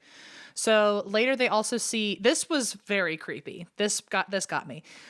They see someone standing next to them, which is awful. And then later by the pool in real time and on camera, both they heard it in real time and they got it on camera. They hear a little girl's voice teasing and singing. Ew. And you could hear it in the episode. Fully, really, truly hear it. So while they're standing in the pool, it's a drained pool. While they're standing there, they my hear... My dumb ass was like, oh my God, they put on swim trunks? Treading water. What's up? So while they're standing in the pool, they hear something fall on the other side of the pool. It sounded really heavy. When they walk over, they now see that there is a ball sitting on the floor that wasn't there earlier. And Yikes. They looked back on the cameras, and you can see the ball from a completely other room roll to the pool, all the way to the pool. And then fall into the pool. So they have the literal journey of the ball to the pool. Oh, fuck that. And so they think because they were hearing a little girl's voice earlier. Yep. And then the ball falls into the pool. The little Zach asks the little girl to move the ball again. And you can see on the camera, it is fully moving by itself. No. And when Zach keeps calling her little girl, the ovulus goes, Carol. Yeah, true. Okay. It's like little girl. It's like homie, like I have a name. A name. Jeez. Did they check the sign to see if there was a Carol? They didn't, but that would have been so smart. Ooh. So they say, they're like, oh my God, Carol, that might have been the same one who was singing earlier. And then the ovulus says, laugh, as in like, ha ha ha. Or it's just like, I'm lolling so hard right now. She's like, laugh, laugh, laugh. Right. You guys are so funny. Ha ha ha. And then, so as the ovulus says, laugh, like Zach, like production brain, Zach was like, oh, so I have to show this to a camera so they can see that the machine says laugh. And so he's kind of twisting around because he's on the ladder on the stairs. He's like halfway down the ladder when it happened. The pool. In the pool. He's halfway down the ladder when it happened. So he's kind of moving around and twisting around to like show the ovulus off to people. And the ovulus says twist. No. Weird. And then it said cleansing, which they read as like maybe this was a cleansing experience for them. But I don't know if like maybe it was cleansing to go into the pool. I don't know. Anyway, then I maybe also it was watched all those orphan tears coming from the sky that were so cleansing. God. And never mind. I was going to say something and it was going to be really stupid. So then there's an episode called Destination Fear, which remember a while ago, I've said this before, but it blows my mind every time that it's just a very precious full circle. That there was that one episode forever ago. Yes. Where they did like a video contest and some guy won the contest and got to go ghost hunting with them. And homeboy ended up being the ghost like the lead investigator on Destination Fear. Yes, I think that was your Zach episode. Maybe it was. I don't know. I remember that he won a music video contest and he I think pretended to be Zach in the music video, and so he got to go with his dad on a haunted location with them.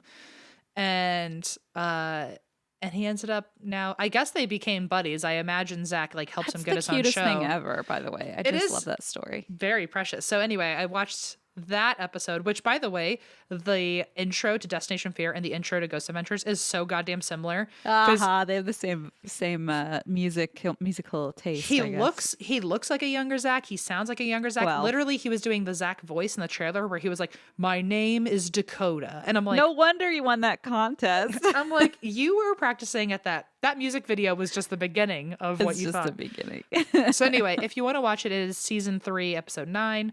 And I thought it was season 13.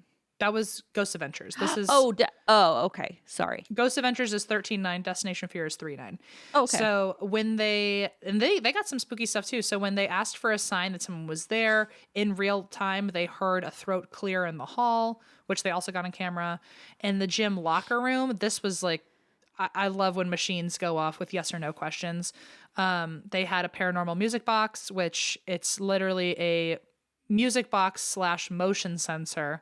So it's just a creative, interesting way to make motion sensors less boring on camera, I guess. And it's also like, old timey ghosts might want to come near instead of like a scary machine. It's like, they would recognize this object. Yeah, good luring tool. Yeah. So basically, if they were to approach the machine, this music would start playing, and it was, if the answer is yes, approach the machine. If the answer is no, don't. And so while in the gym locker room, they got, the machine did not go off to, are you a boy? The machine did go off to, are you a girl? The machine did not go off to, did you like this place? The machine did go off to, did you not enjoy your time here? The machine, which like, I appreciate that they kept if the answer was no, they would try to confirm it with the opposite. I really appreciate that instead of just like reading into something. Right. Then they said like, well, even if you didn't like your time here, are you at least in this room because you liked it here? And the machine started going off like crazy. Okay. That's good. In a room where the girls used to sleep, they asked, who are you? And the ovulus said, Anne. Aww. And then they said, did you make friends here? And the ovulus said, Harriet. Aww. Precious. They also later in the castle, they said, what are you? And the ovulus said, friend, girl. Oh, I'm Harriet.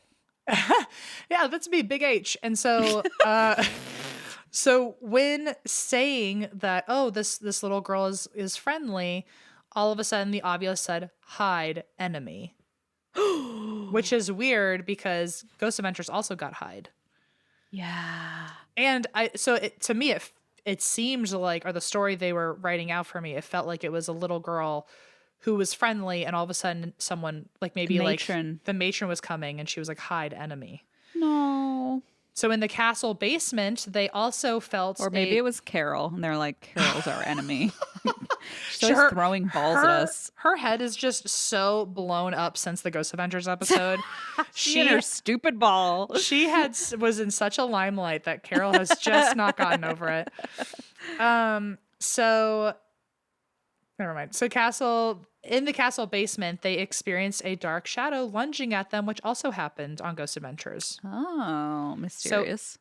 So I wonder, part of me is like, that's such good evidence because everyone's getting similar experiences, so it's like confirming it's validating all of their experiences. But then I'm also like if these shows really are like executive produced by two buddies, like are we just doing some overlap collaborating here? I don't know. Or is there even just like the suggestion happening? Yeah, because in the first episode, if they are buddies, I feel like before Dakota and his crew got there, they might have talked to Zach and been like, what did you experience? I don't know.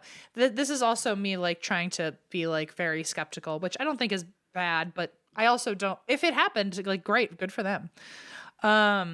In the school, this is the last thing that I'll say, but he had a really cool idea where they were like, let's blow up a bunch of balloons and hang them, like put them on a string, tape the string to the ceiling so that the balloon is completely free floating. Nothing's going to accidentally rub up against it and pop it or anything. Let's just hang it and see if anything hits it, because it's super lightweight. So it wouldn't take a lot of energy for something to brush past it or move it for us, which I'd never heard of that tactic before. No. But I thought that was super creative. So he blows up a bunch of balloons and hangs them from the ceiling. And he's like, if you're a little kid here and, can you pop one of these, not pop one of these balloons, can you move one of these balloons? Can you nudge it or walk by it so that, we see it moving around? Nothing happens for the longest time. And then all of a sudden, the two investigators, they were like, something feels really bad here. Like all of a sudden, one of them said, I feel like I'm going to get in trouble, which is so weird because that feels like maybe like a matron came in. Yeah. And I'm going to send it to you because it seemed to work last time for me to send this to you. Instead of making you go to a time code or anything, I'm sending you the clip, but it's only 10 seconds. So let me know when you get that. And this is during the balloon thing. Stupid question. So I thought you said it was only done on Ghost Adventures, or that they were the only ones who went. So Ghost Adventures was before Ghost Adventures. Nobody had ever investigated before. So Ghost Adventures was the first, and then I guess Destination Fear came in. Which again, if they're buddy with Ghost Adventures, maybe they were able to get like an in or something. Afterwards. Okay. I just got the clip. Should I watch it? Okay, so this is right after they felt like they were going to get in trouble, and some like dark energy had just walked in because they felt like they had been sitting there for like 20 minutes, 30 minutes at this point. The balloons weren't moving. They weren't getting any EVPs. They felt like nothing was in the room. And all of a sudden they felt something really dark happen. And this is right as one of the investigators is saying something feels weird. Okay. I was just like, okay, maybe I'm just psyching myself out. But I was like, something feels weird down there. Holy, that balloon just popped. Dude! Holy crap. Dude, are you kidding me? First of all, remarkable how similar they are to ZB. Right. Uncanny. It's like a carbon copy. Dude, that balloon. That is bonkers. So for people who I didn't text the clip to,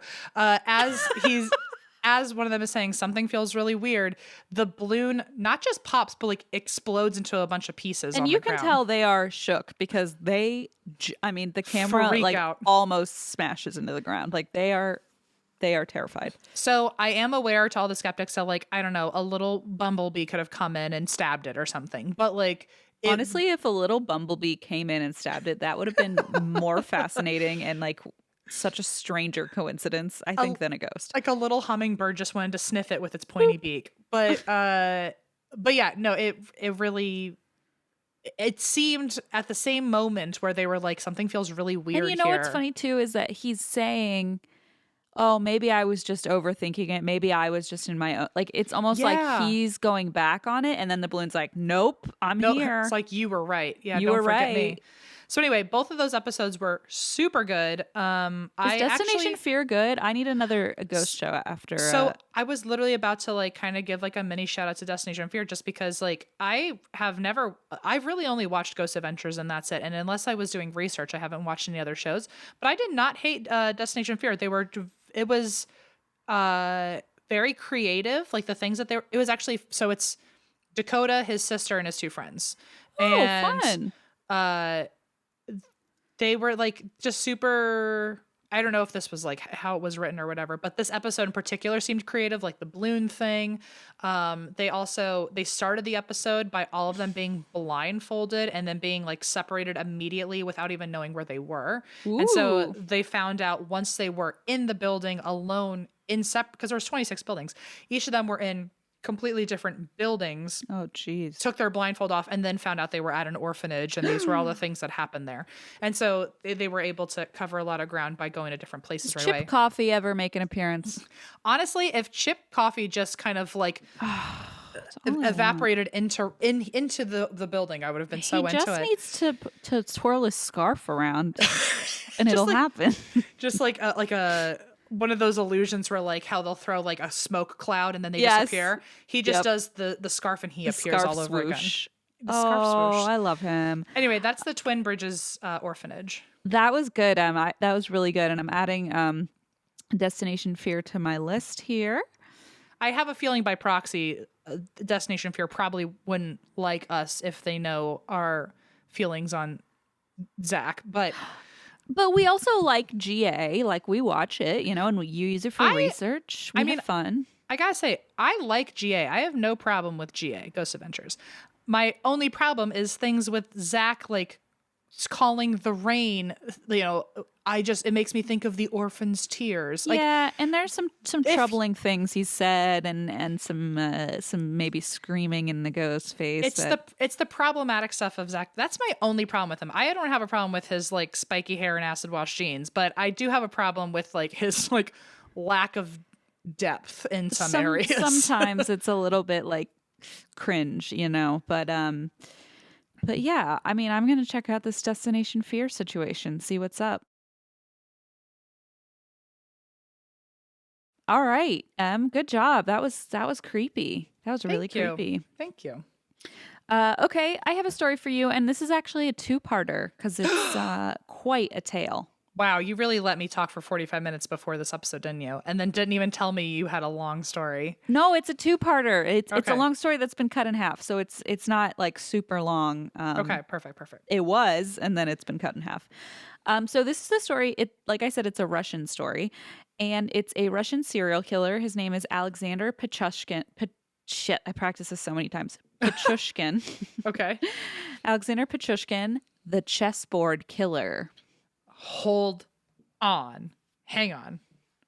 The Chessboard Killer. I don't know him. It? No, but I'm trying to like I'm trying to imagine immediately what I think the Chessboard Killer is so I can be completely interesting. Like what that could mean. Like, I mean, it sounds like a Criminal Minds episode, doesn't it? You have been doing a lot of stories lately where there's like a very sensationalized name to them. Like I know there's a lot out there, but I feel like in a row I've been hearing a few like of the them. Angel Makers. The Angel Makers. Chessboard Killer. Chessboard Killer. So in my mind, immediately I think of like Harry Potter with that dangerous as shit chessboard. That's exactly what I thought too. I was like, everyone's life-size chess. Right. And then Chessboard Killer. Well, it's not that, for anyone wondering. Well, I don't think Voldemort was behind this or anything. Just thought I'd confirm. But Chessboard Killer, I feel like part of me wants to think of it as like an escape room situation where like he would use like the a strategy. He would use the chessboard almost as like maybe a map, and like based on where the chessboard piece was. I feel like that's you as a murderer, but not this guy. It's too complicated. I think I'm making it too difficult. Chessboard Killer. Did he just like play in the park with people and kill them? I don't know. Like kinda, yeah. Oh, it's that simple? Wow, I was really making it harder. Well, there's more to it, but that's definitely an aspect of it, yes. Okay. I really was hoping that the chessboard was like part of his He has MO. a chessboard. He does have a chessboard. Okay. Does he Okay, last time I'll ask a question. Yeah. Just kidding. But I'm like, yeah, 100%, totally.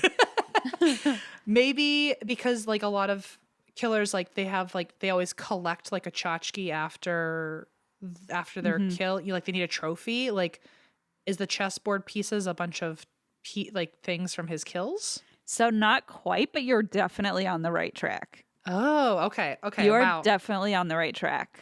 I did better than I thought I was going to. You did really honest, good. So. You really did, because you got two parts of it. Checkmate, Christine. That's what I say. I don't play chess, but okay, it's you fine. Win.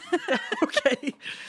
I would love to play chess with you, actually. I think you'd be a very fun chess partner. Really? I've always wanted to learn, and I'm embarrassed I don't know. And you even sent me the instructions that you had written out once, and I never around. I drew it on paper.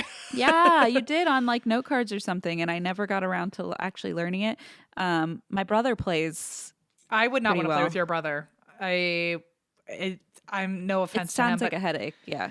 Well, he's just like, first of all, I've never met someone more competitive, and we would clash, first of all. It would be because he would really, really, really want to win, and I would really let him. I would be like, I don't want this as much as you do. He would want nothing. He would hate nothing more than for you to let him win. So It would just be a disaster.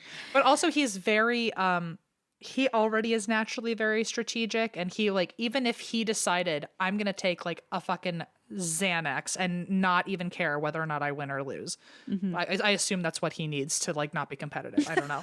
Don't we all?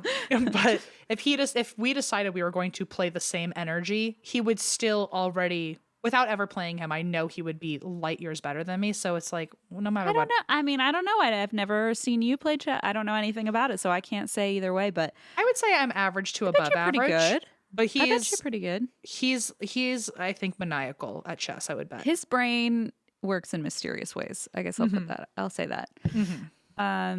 Anyway, so this is the story of the Chessboard Killer. And on June 14, 2006, we're going to jump in kind of like at a random point, like I do sometimes, and then like rewind to the beginning. I love when you make it cinematic. I love cinematic. It. It's like someone executive produced this, kind of like a ZB exclusive. It's Dick Wolf and me. On June 14, 2006, the body of 35-year-old Marina Moskolyova was found in Bitsevsky Park River in Moscow, Russia. Okay. This gets dark and shitty really fast. I'm so lucky that there's 2 parts to this, so I have to... you're welcome. Be miserable twice as long. Marina had died having been struck on her head, and according to Murderpedia, small wooden stakes had been driven through her eyes and into her skull. I'm sorry. Whoa, wait. For what it's worth, that happened after the death, but still. Okay, so at least that didn't... I mean, it's gory, it's horrific. So she got hit in the head, and then this whole other situation happened. She was killed having been hit, blunt force trauma to the head, and then wooden stakes had been driven into her skull. Wow. Okay, yeah. We really just did a very immediate halt on the fun. Sorry. So when the police arrived at the scene and searched the body, they discovered they were very lucky because Marina's jacket pocket contained 2 incredibly helpful clues. The first was a metro ticket that had been stamped with the time on it. Okay. And the second was a telephone number written on a piece of paper. Very useful. Very useful. The number turned out to belong to her 32-year-old colleague, Alexander Pichushkin. And the 2 of them worked together at the local supermarket. Wait, didn't you already say this name, Pichushkin? Yes, he's the chessboard killer. Oh, okay. So she just had the number to the killer. I see. Correct. Okay, I see where we're going. Yes, okay. Pichushkin. How is this a 2-parter? We already found him. The end. I wish so bad. And he liked to play chess. Anyway, that's the story. I wish that were the end, but it's very far from it. Okay. So the 2 of them worked at the supermarket together, and the police, of course, instantly go over to Pichushkin's home where he lived with his mother. But when police questioned him about Marina's disappearance, he said he had no clue where she was. In fact, he said he hadn't seen her in months, even though they worked together almost every day at the supermarket. So they were like, something's fishy. Something's fishy. Clean up on aisle 7. Mm-hmm. I'm sorry. Unfortunately, the morning her body was discovered, Marina's 15-year-old son Sergei was watching TV when he saw that a woman's body had been found, and he knew his mom hadn't come home. Oh, no. Yeah, it's fucking terrible. So, of course, worried about his mother's whereabouts, he called his dad, who then called the police. And when police talked to Sergei, the son, he revealed some even more crucial information because his mama was very smart. When he had gotten home that evening, his mother had left him a letter which said, "Hey, just so you know, I'm going to be with this person and I'm going to this park and I'll be on a date with this Alexander guy. He's my coworker. So if anything happens..." Which, by the way, like PSA, women out there or anyone who has had to walk down a street in fear, let's just put it that way. Mm-hmm. If you are not one of those people who already does that when you're about to go on a date with somebody or you're meeting somebody for the first time in public, please start doing that. And also PSA to men and or people who've never had to worry about walking down a street. This is shit that people have to do. Just like and do just like as part of their day to day, just to add some extra safety, just precautions. to give you a little awareness that enough things have happened in the world that people have to do stuff like this, and it's not just considered smart but necessary. But necessary, yeah, and it doesn't always even work, as we can see. But I do appreciate that she was someone who already knew this like kind of universal tip. I appreciate that about her. Very smart. I love that she was also keeping her kid in the loop the whole time. Very savvy. So savvy. So fucking sucks that she was killed. And I wish that the story had turned out differently. But thank God she was savvy because it led to this guy's arrest. Mm-hmm. So he said, I have no clue where she is, blah, blah, blah. They talked to Sergey. He's like, my mom wrote me this letter and it gave me the information that she was going out with this Alexander Pichushkin and they were going to the park. And so they take this metro ticket that has a timestamp on it and go look at surveillance footage from the metro. And they discover that she and Alexander Pichushkin had walked the metro together, which corroborated the letter. So they really have this guy pinned now. They're like, every angle points to you. He really did not, for someone who is called the Chessboard Killer, he really did not bank on other people having a strategy. Now, that is interesting because that actually is part of the psychology of this case, ultimately, is like, why did this?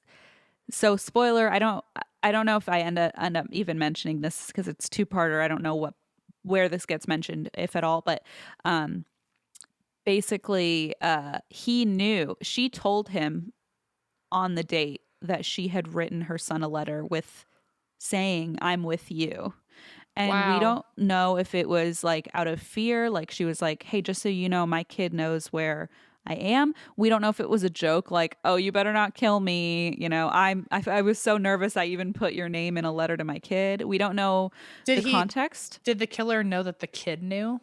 Yeah, that's what. So she told him. I don't know if it was the kid or just like people know where I am in general. She said, I wrote a letter to my son where I told him exactly where I was going and with whom. Okay. And yet he killed her anyway. And so that's so wild. The question is like, why? You know, because the strategy just wasn't there. That's like, that was a full momentary lapse of any thinking of like, unless his next move was to try to also kill the kid who would have. So the theory, at least one of the podcasts I listened to that was really helpful was Serial Killers by Parcast. And one of the interesting theories is like that age-old psychological serial killer he wanted to get caught. And he was like, I'm not getting attention for this. And like, spoiler alert as well, this is a murder after many others. So it's like he's been doing this for a long time. So it doesn't really make sense that he would just all of a sudden give up the ghost so easily. And one of the theories is he wanted to get caught. And so I don't know if that's true. Or, you know, his urge to kill was just so strong that he risked it. And it's kind of cheesy, but in the Serial Killers podcast, they said something like, you know, in chess, sometimes you have to sacrifice a player to, you know, gain something else. Maybe he was just making the risk of, you know, getting caught, but it was. Yeah. I think he was like, it was a very fine line he was risking of like, if I give enough information to authorities, then at least there's like a chase that I'm seeking. Something like that. Or he could have just been like, maybe she's bluffing and it's a risk I'm willing to take. Like, who knows? Interesting. That could also be it. Totally. So anyway, there's no way to know, but yeah, he got screwed by this particular murder, basically. So Pichushkin's house, which was near the park, was raided and he was arrested. And this is just what they found in his house. Here we go. They found images and newspaper clippings of a notorious Russian serial killer named Andrei Chicatillo. And he was somebody that Pichushkin evidently desperately admired. Whoa. Have you covered him? I have not. No. Okay. In fact, I had not even heard of him. I think, might I suggest, I've never requested before, but could you do him after this story so they pair nicely together? Okay. That's a thought. I like it, Em. Just throwing it out there. You don't have to. Please remind me. Okay. I'm gonna like not remember, and everyone's gonna be like, "What the hell?" So Andrei Chicatillo is somebody that he's evidently admired, and not only admired, but like desperately wanted to emulate. Wow. Okay. Yeah. So Which Andrei sounds Chicatillo, like he was a pretty horrible dude then for this guy. For another serial killer to be like, I'll never be you. Wow. I just look up to you so much. Yeah. So Andrei Chicatillo was more famously known as the Rostov Ripper. Oh, I hate or that. The Russian Hannibal Lecter. Oh my God. Yeah, he's bad. He was a cannibal who raped, mutilated, and murdered his victims. Oh my God. And between 1978 and 1990, Chicatillo would kill a total of 52 women and children. Whoa. Okay, so that'll be a big story. Whenever you choose to do that. Yeah, you've set me up for a I've set you up for, I think, a 3-parter. That's what I think. I think we all know what the next 5 weeks of And That's Why We Drink is going to look like on your end. Boyo. They also found an alarming amount of violent porn in Pichushkin's apartment. But the scariest item of all was a chessboard. Okay. I'm trying to think. I feel like it's not as like thrilling as it might seem. Is it currently just a literal fucking chessboard? I feel. Are there not names written on the back or something? So I'll tell you. So the chessboard was the prop that would ultimately turn Alexander Pichushkin into the chessboard killer in the eyes of the public. Why? Because notably, 61 out of the 64 squares on the chessboard had been numbered. Basically, every kill had been marked on the chessboard. Oh, so the chessboard itself was the trophy. And he was tallying. He was trying to fill it out. Ew. So wait, what was going to happen once he hit the 64th one? Was he just going to stop killing, or was he going to get a new chessboard? Probably get a new chessboard. Probably take up like backgammon. I don't know. I was going to say, like, what's a thing with worse pegs all over it? Mahjong? I have no idea. So in some reports, they say that each one had a coin glued to it or a date written on it or a cross. But basically each square, what we do know is each square represented a victim. And it's believed that the date of the kill was on. So that was the trophy, was him basically marking, he was trying to fill out this chessboard. And like I mentioned, the Rostov Ripper had killed 52 women and children. And Pichushkin's goal was to fill out this 64-piece chessboard.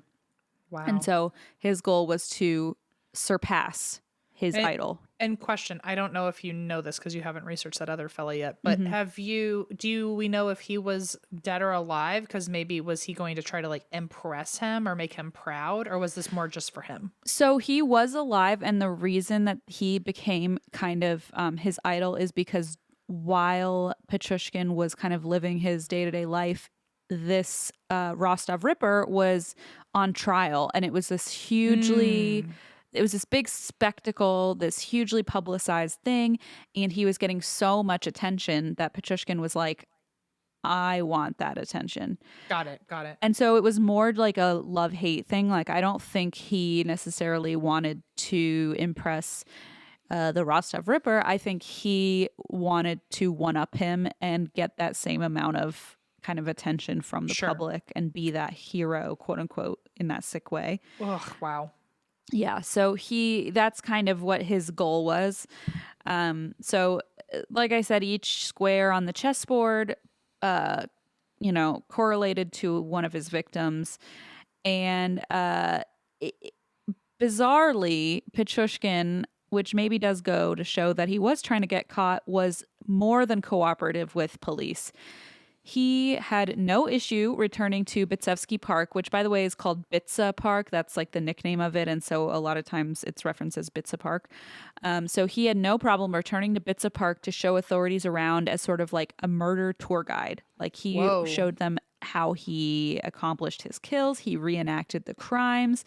And apparently he wasn't just doing this for show. It's actually Russian protocol to like have the killer reenact so that there's no doubt in court, and they film it so that you can, if you're confessing your crimes, you can reenact it so that there's no doubt. I don't know. That seems to be That's weird. And complete side note, my stage fright would really kick in. Of like can you imagine? Like, all right.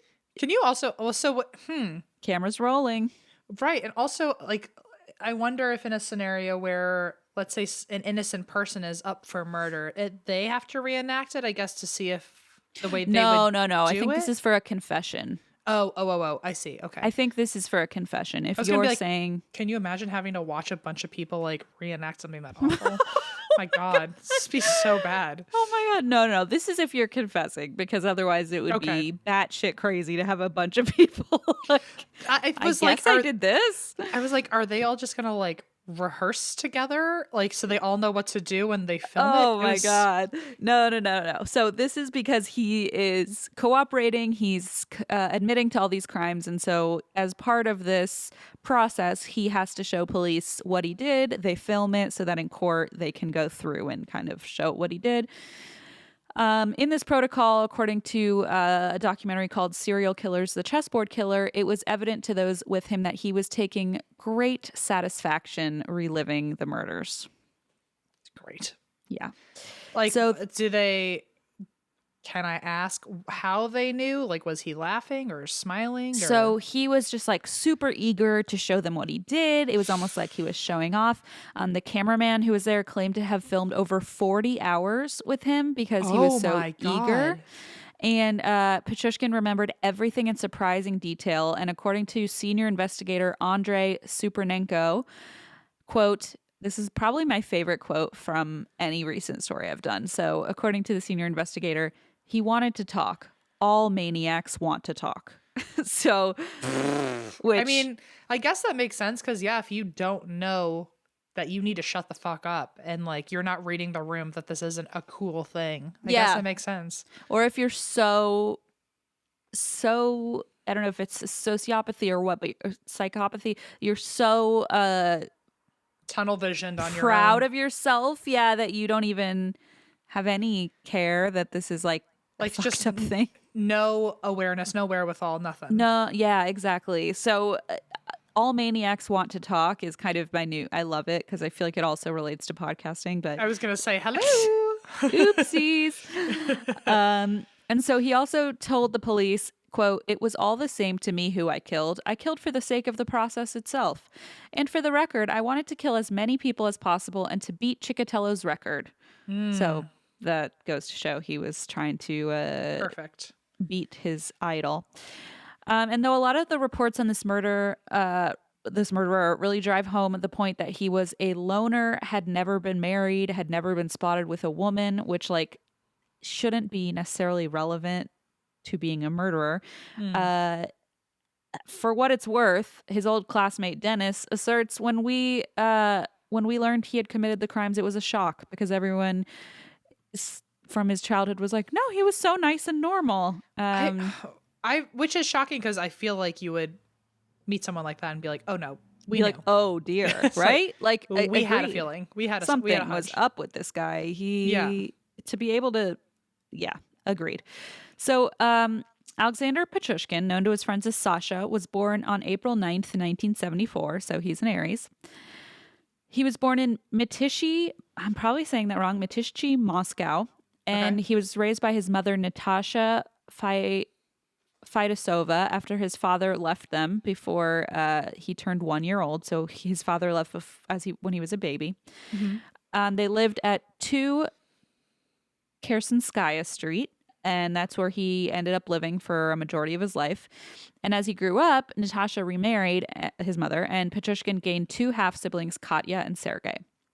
Now, this is a formative experience in his childhood that I think is going to be a huge red flag in our understanding, which is that he was at a playground as a kid and fell off a swing, hit his head on the pavement under the swing, sat up, and the swing swung back and hit him in the front of the head. Got it from the back and the front. Jesus. Yes. And the part of the brain that researchers often believe is linked to homicidal tendencies when injured is a frontal lobe.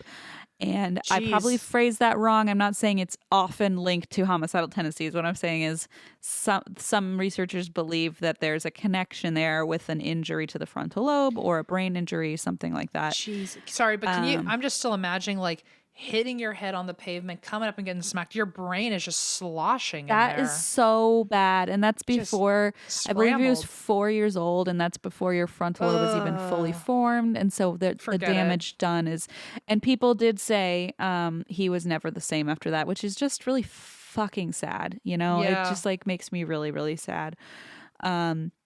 He had once been described as pleasant. He loved animals. And he had suddenly had this head injury and completely changed. And so doctors speculated that his aggression was attributed to this damaged frontal lobe. Yeah. And unfortunately, he was severely bullied physically and verbally at school. He hated the other kids at his school for obvious reasons. And the only really person that he connected with was his grandfather. And it got to the point where his home life was so crowded and so uncomfortable that he moved in with his grandfather, who kind of saw something in him and thought, this is a smart kid. I'm going to take him in and raise him as my own. And I'm going to teach him how to play chess. Oh, okay. Oh, so I'm starting to see why he has an attachment to chess now, if it's like one of the only signs of love he's been given. Precisely, Emmethy. Love and attention.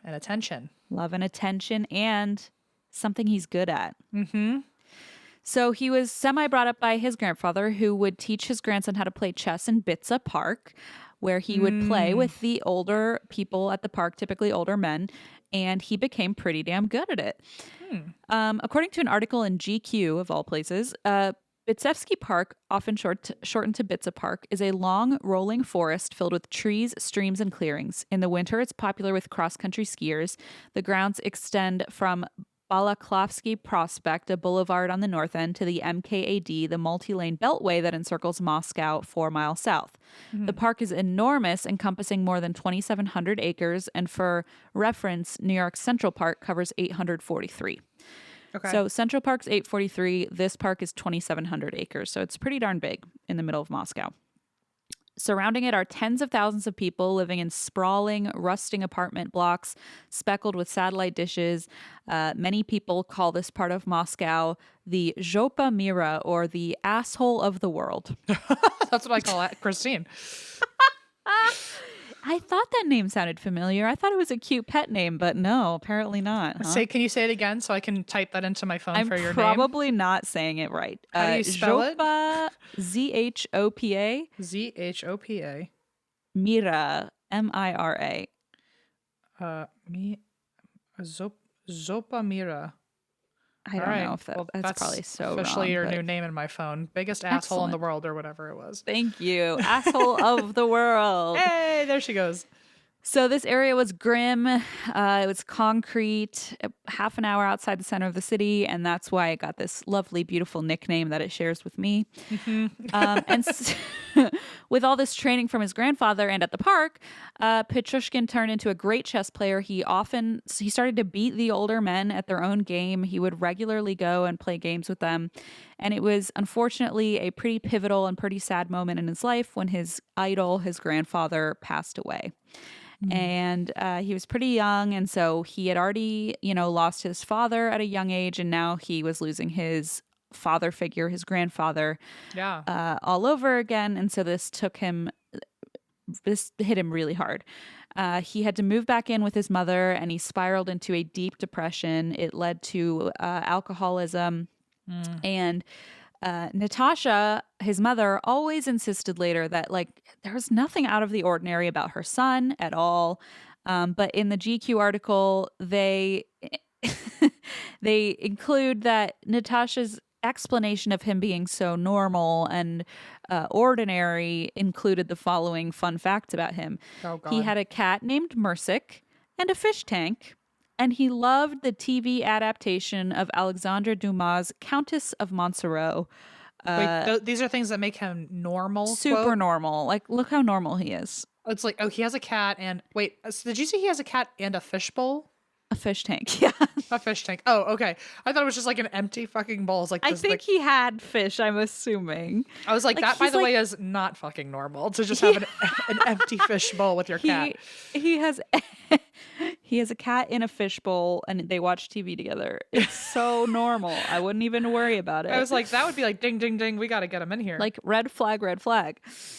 She also insisted that this is a little bit cringe. Even though he never showed any interest in women, he wasn't gay. Okay. God for fucking bid, because that would not be normal. Not normal. And she said, in fact, my son was actually going to marry someone, but then had no information about that. So it's like, okay, lady. Like maybe in like a prophecy way of one day he would One day, I simply knew it. One day his prince will come. I don't know. Not his prince, Princess, my bad, my princess. Please. So, as much as she called him ordinary, he did some things that were, might I say, out of the ordinary. Like killing. Well, yeah, he did that for sure. But before that ever happened, he would hang out in the parks. He would sometimes hold up a child by their leg upside down and say, "You are in my power now. I am going to drop you from a window and you will fall 15 meters to your death." Whoa, you had me at just lifting the kid by the leg, because I was like, that's fine. I've done that with kids, like just as like a wrestling thing. For but like fun. for fun. No, the whole speech you just did. The rest was, of it, no. You are in my power now. No. Yikes. If you're holding a child by the leg, and one, they aren't giggling, and two, the next thing to come out of your mouth is in 1, 2, 3, and then they land into like a land of fluffy pillows. Whatever the next move is, don't do it. Just also make sure they don't have SVT, because that could trigger that. Actually, I hope if they were to have SVT, I would love to be lifted upside down by my leg and just. Oh, that's a great point, but just don't throw them in a pool. That could end badly. Just keep me hanging and just leave it there. Just okay. Yeah. You heard it here first, You folks. heard it here. So this is what this normal behavior was. Another normal thing that he did was that he would walk around threatening children and film it with his camcorder. So his mother clearly just had a blind eye to all his, strange behavior, I guess. And here's a little bit more about him. There's an article called The Exile where our author Marcia Levine asked Pichushkin about himself and said, like, hey, why don't you give us some fun facts about you? Like a getting to know you, like celebrity profile type thing about him. Can you imagine? Okay. Can you imagine? And so he was asked about human life, and he was quoted as saying, "Human life is not too long. It is cheaper than a sausage." It is, well, no. It's not cheaper than a sausage. I've had You heard it here first, folks. I have bought multiple sausages and cannot afford much of my life. So I beg to differ. On dreams, he said the following: "I have nightmares. A dog. It lived with me a long time. She died. It was my fault. I treated it, not very. She could have been saved. It was a bad situation. It left something in my subconscious." But they're cheaper than a burrito. So that's human life. Oh. Sorry, to be clear. On literature, he says, "Of course I don't write. Only devki," which are Russian slang for girls. Only devki write. Journalists too, I suppose. That was his way of proving he's not gay, by the way. He was, duh. I don't write like one of those Sallys over there. Yeah. No, not like a sissy. On friendship, he said, "First of all, what is a friend?" Whoa. He has an empty fishbowl, so he's probably confused about a lot of things. Yeah, I know. Like your cat Maverick or whatever it was, I guess. Yeah. I don't know. On traveling, "I would like to live in Mexico. First, it is warm there, and secondly, there are forests. Maybe there I could live in a different way if I was there. Do you want to tell me there are no jungles? Like Freddy Krueger said, Elm Street exists in every city." What a quote. Do you want to know what his favorite book is? The Nightmare Before Elm Street or something? Or Nightmare on Elm Street? Nightmare Before Elm Street. Sorry, the Nightmare on Elm Street. What was his favorite book? This one got a laugh out of me. We could go a lot of directions here. We could. It's a really random direction. Oh, the Places You'll Go, Dr. Seuss. Oh, that's fun. What? Sort of. It is in the same genre, probably. It's Dale Carnegie's How to Win Friends and Influence People. Oh, that's interesting. I'm almost not surprised, because I feel like if someone is having that hard of a time being able to socialize, like that would. Good point. Or if you have this whole strategic plan, or if you don't even realize that you're already kind of conspiring or conjuring a plan to like win people's affection or to trick them out of it, maybe. But also, he just said, "What is a friend?" I'm like, you just read a book about it. Whatever. I was totally in a different direction. That's hysterical. Like, right? Like, I'm like, didn't you just say that's your favorite book? And then you're like, "What is a friend?" Like, what a 1-star review to the author of like, you didn't teach me anything. If any serial killer ever called our book their favorite book. What a 1-star, right? Like, I don't want that on my hands. I'd be like, oh man, that's not what I wanted. Especially like an instruction manual like Dale Carnegie's How to Win Friends and Influence People. I'd be like, oh, fuck. I know. Oh, boy. Okay. And so on his first murder, he said, this first murder, it's like first love. It's unforgettable. Ew. Gross. And then that was it. That was like kind of his little bio that he gave to the magazine.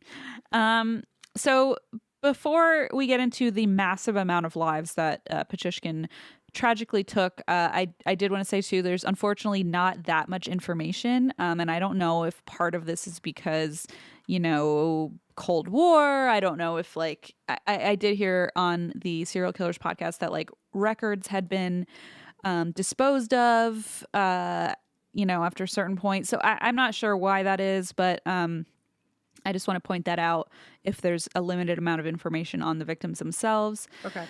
But so Pichushkin's first murder took place on July 27th, 1992, and it's something he'd never forget. Like I said earlier, he called it first love, said it was unforgettable. Woof. Pichushkin was only 18 years old. He was working in that supermarket, and it just so happened that 1992 was the same year Andre Chicatillo was officially convicted of murdering 52 people. And that's kind of when he was like, I want to be that guy. Oy. So Pichushkin had a crush on his neighbor Olga, but she wasn't interested.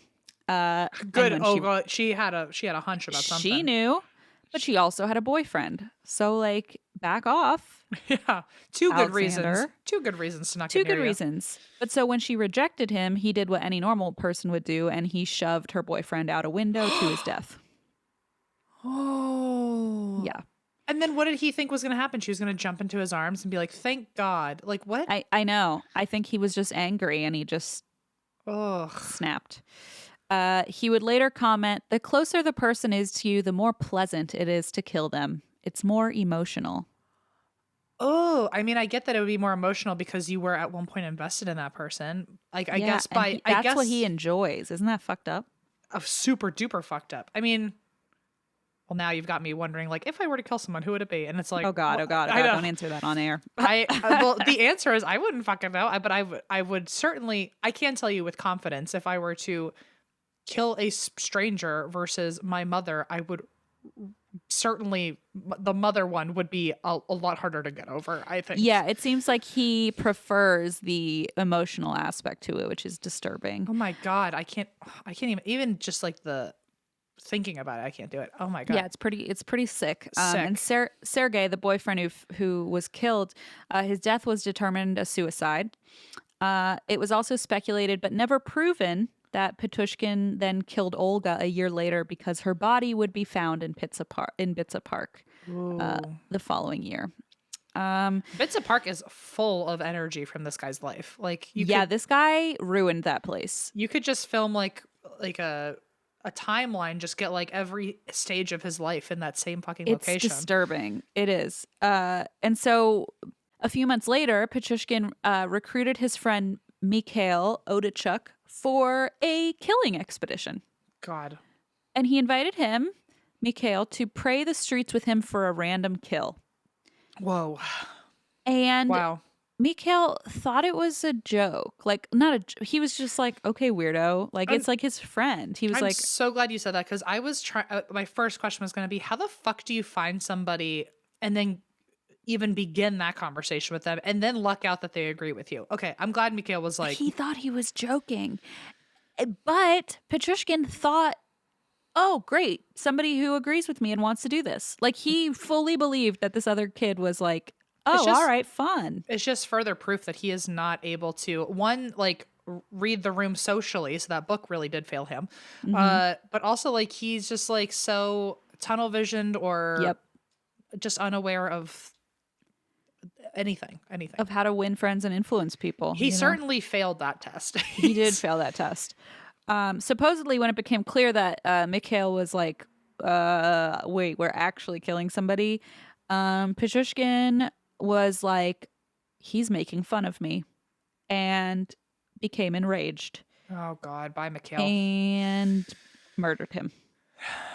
by bashing him in the head. Yeah, and it feels like all he did was just like second guess it. Certainly, no matter what read the room wrong for him to think, oh, he's making fun of me. It's like, yeah, no one was making fun. No one was making fun of him. Like, yo, if you're really saying you want to kill a person, the last thing anyone's gonna do is make fun of you. But is be like, that's hilarious, right? No, the guy was like freaked out, and he read it as I'm being rejected again, I'm being laughed at, I'm being mocked, and so he killed him.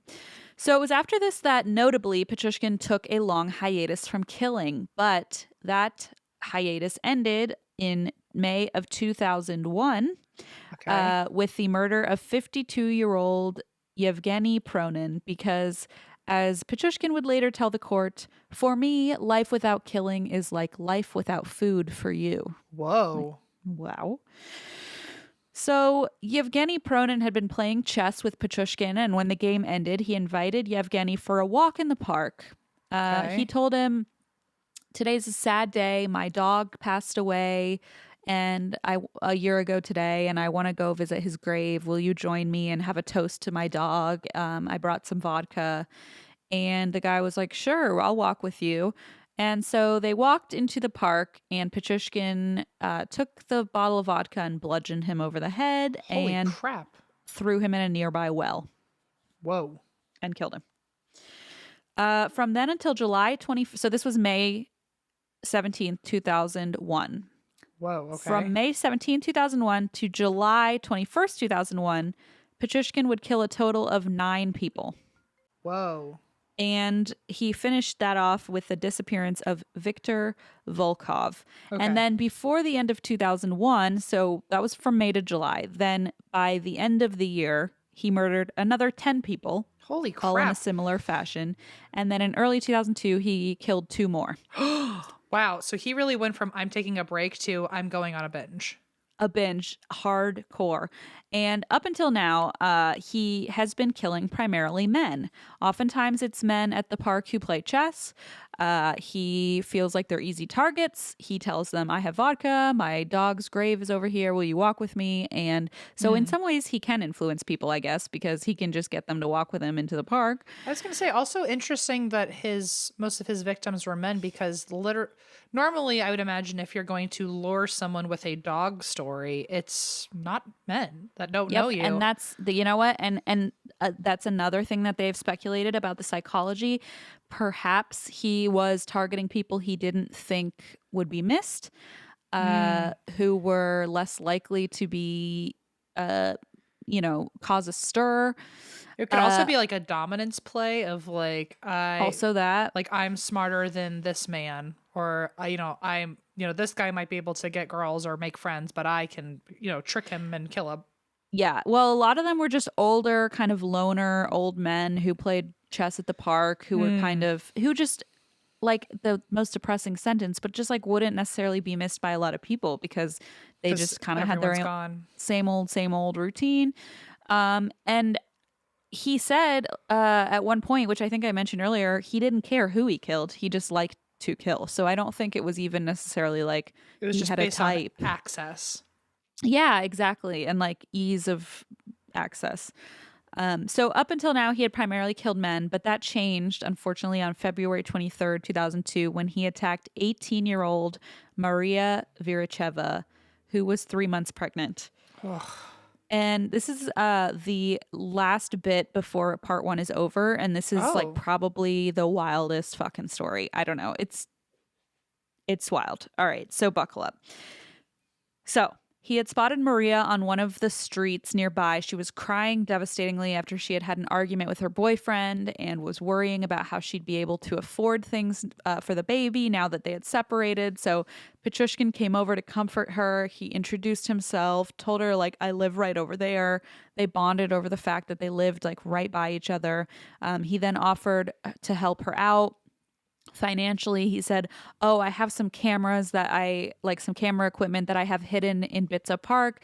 And if you want, you can come with me and I'll give you some of it to sell and you can make money that way by selling some of this leftover camera equipment I'm hiding in the park. I was going to say, what a tale, like, to even start with, like, I'm hiding expensive equipment. Like, yeah, Why? Like, who are you watching? Or you... Okay, it's already not a stable story. It's Next. already a red flag story, yeah. So as they were walking through the park, he's comforting her. It got darker. She became a little bit on edge. She had to get up early the next morning for work. She hadn't planned to be out this late. Pretty soon they approached a well, and he says, oh, this is where I hide the equipment. Well, before she knew it, Pichushkin grabbed her by the hair and threw her down the well. And when she started to fight back from falling, he slammed her head into the iron well cover repeatedly until she let go and fell 25 feet into the sewage pipe. Oh my God. That is where she was pulled under the water for some time. And by water, I mean sewage. She was stuck in this pitch black sewage pipe. She made the smart decision to take off her clothes and boots, which made it easier to stay afloat.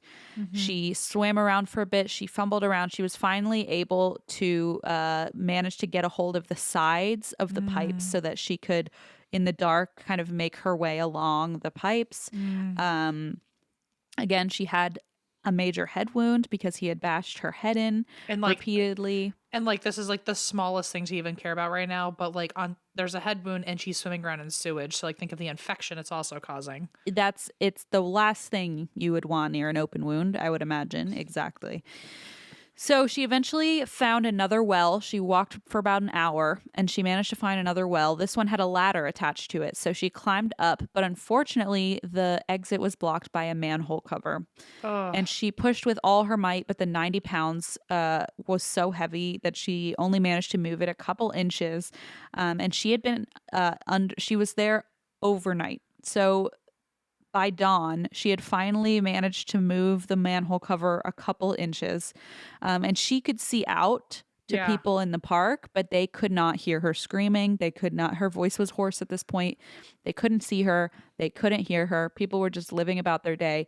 But eventually, one woman froze in horror as she watched the manhole cover shift a little bit. Yeah. Okay. So Maria's like, oh my God, I'm saved. Somebody saw me. And then she's horrified to see the woman turn and run in fear in the other direction.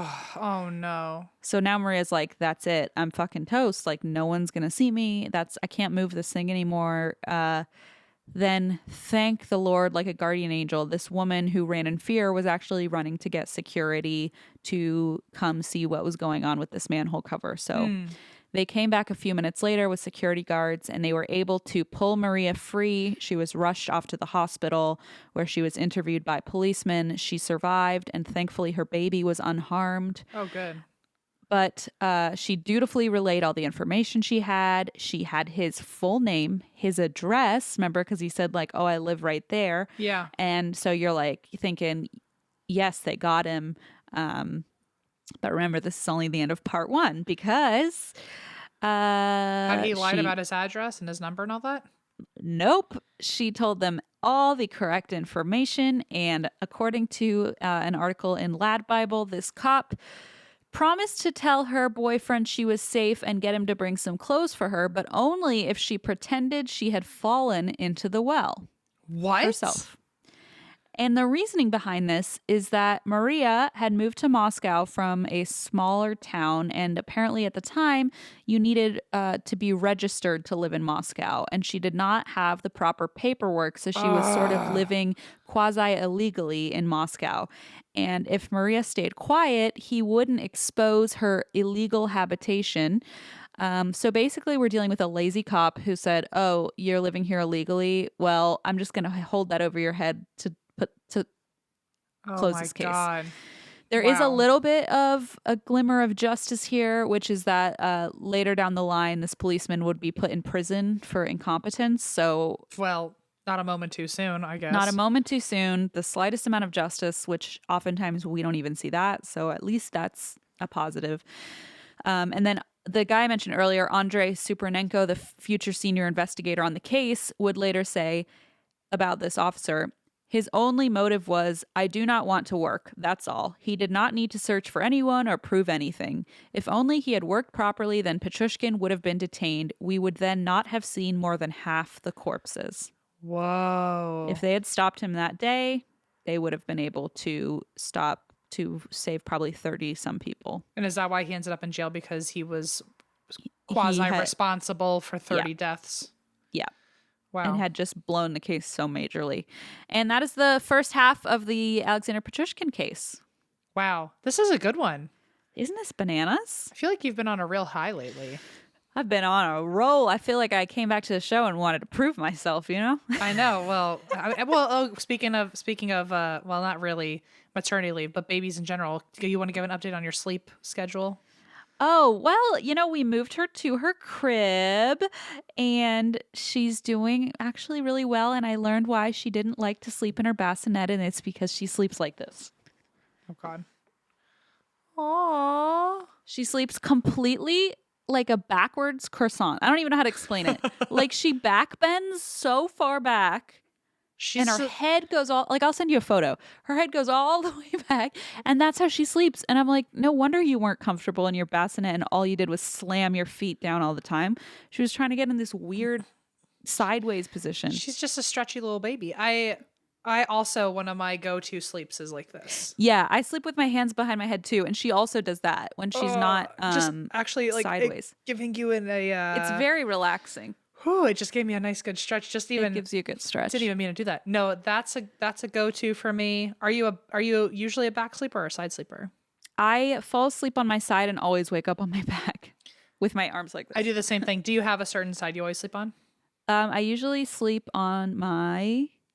Oh, that's, I did. And then during pregnancy, they ask you to sleep on the other side. And so now I just kind of switch. On top of my other medical conditions, I have some really gnarly heartburn or like acid reflux.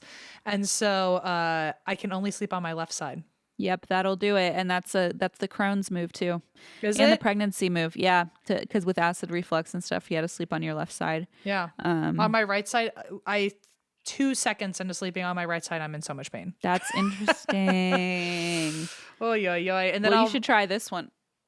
Well, that's the back bend. I do. That's a good way. Also, the grossest thing about me with sleeping is that if I ever do like roll over in my sleep to and end up on my right side, the next time I roll over onto my left side, all like the gas in my body like escapes, and so I just belch while I'm sleeping. Really? It's so gross. That's actually like fascinating.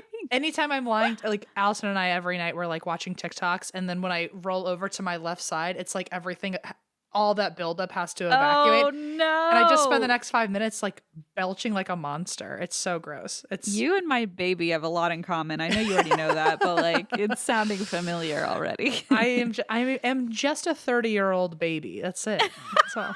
Well, I'm 29. Hang on a second. I was going to say, hang on. That's the first time you called yourself that. I'm starting to get into the 30 thing because I'm like, you might as well embrace it. I'm not getting into it, but I'm trying to get mentally ready. Prepare. I'm like, I've only got 3 months left in my 20s, so like I might as well keep going on this. I'm gonna I'm gonna send you this photo and then we can post it because I don't know. I feel like I'm gonna post more shit on Instagram. But if you post a picture of you sleeping with the post, we'll post a picture of me sleeping. How about that? Okay, deal. See if there's a similarity. Deal. All right. Well, thanks everybody for listening. And that's why we drink.